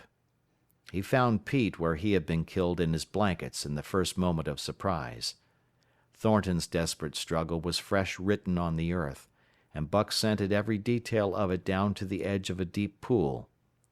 By the edge, head and 4 feet in the water, lay Skeet, faithful to the last. The pool itself, muddy and discolored from the sluice boxes, effectually hid what it contained, and it contained John Thornton, for Buck followed his trace into the water, from which no trace led away. All day Buck brooded by the pool or roamed restlessly about the camp. Death, as a cessation of movement, as a passing out and away from the lives of the living, he knew, and he knew John Thornton was dead. It left a great void in him, somewhat akin to hunger, but a void which ached, and which food could not fill. At times, when he paused to contemplate the carcasses of the Yeehats, he forgot the pain of it, and at such times he was aware of a great pride in himself, a pride greater than any he had yet experienced. He had killed man, the noblest game of all, and he had killed in the face of the law of club and fang. He sniffed the bodies curiously. They had died so easily. It was harder to kill a husky dog than them. They were no match at all, were it not for their arrows and spears and clubs. Thenceforward he would be unafraid of them except when they bore in their hands their arrows, spears, and clubs. Night came on, and a full moon rose high over the trees into the sky, lighting the land till it lay bathed in ghostly day. And with the coming of the night, brooding and mourning by the pool, Buck became alive to a stirring of the new life in the forest other than that which the Yeehats had made. He stood up, listening and scenting. From far away drifted a faint, sharp yelp, followed by a chorus of similar sharp yelps. As the moments passed, the yelps grew closer and louder. Again Buck knew them as things heard in that other world which persisted in his memory. He walked to the center of the open space and listened. It was the call, the many-noted call, sounding more luringly and compellingly than ever before. And as never before, he was ready to obey. John Thornton was dead. The last tie was broken. Man and the claims of man no longer bound him. Hunting their living meat, as the Yeehats were hunting it, on the flanks of the migrating moose, the wolf pack had at last crossed over from the land of streams and timber and invaded Buck's valley. Into the clearing where the moonlight streamed they poured in a silvery flood, and in the center of the clearing stood Buck, motionless as a statue, waiting their coming. They were awed, so still and large he stood, and a moment's pause fell, till the boldest one leaped straight for him. Like a flash Buck struck, breaking the neck. Then he stood, without movement, as before, the stricken wolf rolling in agony behind him. 3 others tried it in sharp succession, and one after the other they drew back, streaming blood from slashed throats or shoulders. This was sufficient to fling the whole pack forward, pell-mell, crowded together, blocked and confused by its eagerness to pull down the prey. Buck's marvelous quickness and agility stood him in good stead. Pivoting on his hind legs, and snapping and gashing, he was everywhere at once, presenting a front which was apparently unbroken, so swiftly did he whirl and guard from side to side. But to prevent them from getting behind him, he was forced back, down past the pool and into the creek bed, till he brought up against a high gravel bank.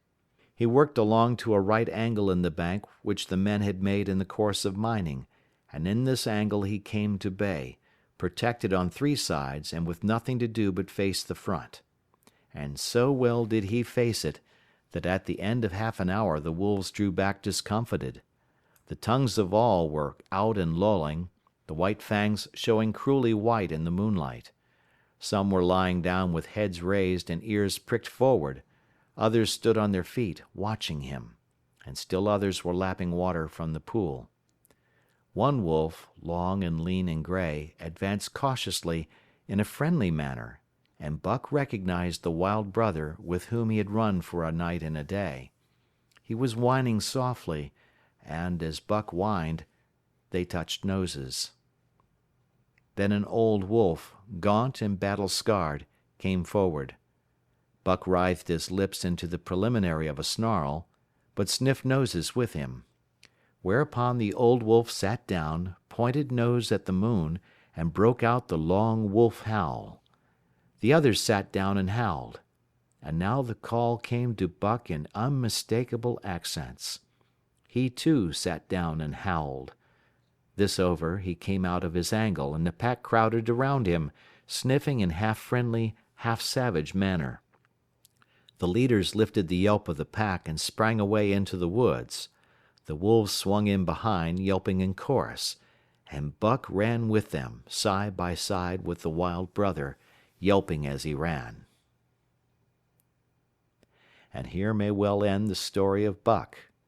The years were not many when the Yeehats noted a change in the breed of timber wolves, for some were seen with splashes of brown on head and muzzle, and with a rift of white centering down the chest. But more remarkable than this, the Yeehats tell of a ghost dog that runs at the head of the pack. They are afraid of this ghost dog, for it is cunning greater than they, stealing from their camps in fierce winters, robbing their traps, slaying their dogs, and defying their bravest hunters. Nay, the tale grows worse. Hunters there are who fail to return to the camp, and hunters there have been whom their tribesmen found with their throats slashed cruelly open, and with wolf prints about them in the snow greater than the prints of any wolf. Each fall, when the Yeehats follow the movement of the moose, there is a certain valley which they never enter, and women there are who become sad when the word goes over the fire of how the evil spirit came to select that valley for an abiding place. In the summers there is one visitor, however, to that valley, of which the Yeehats do not know.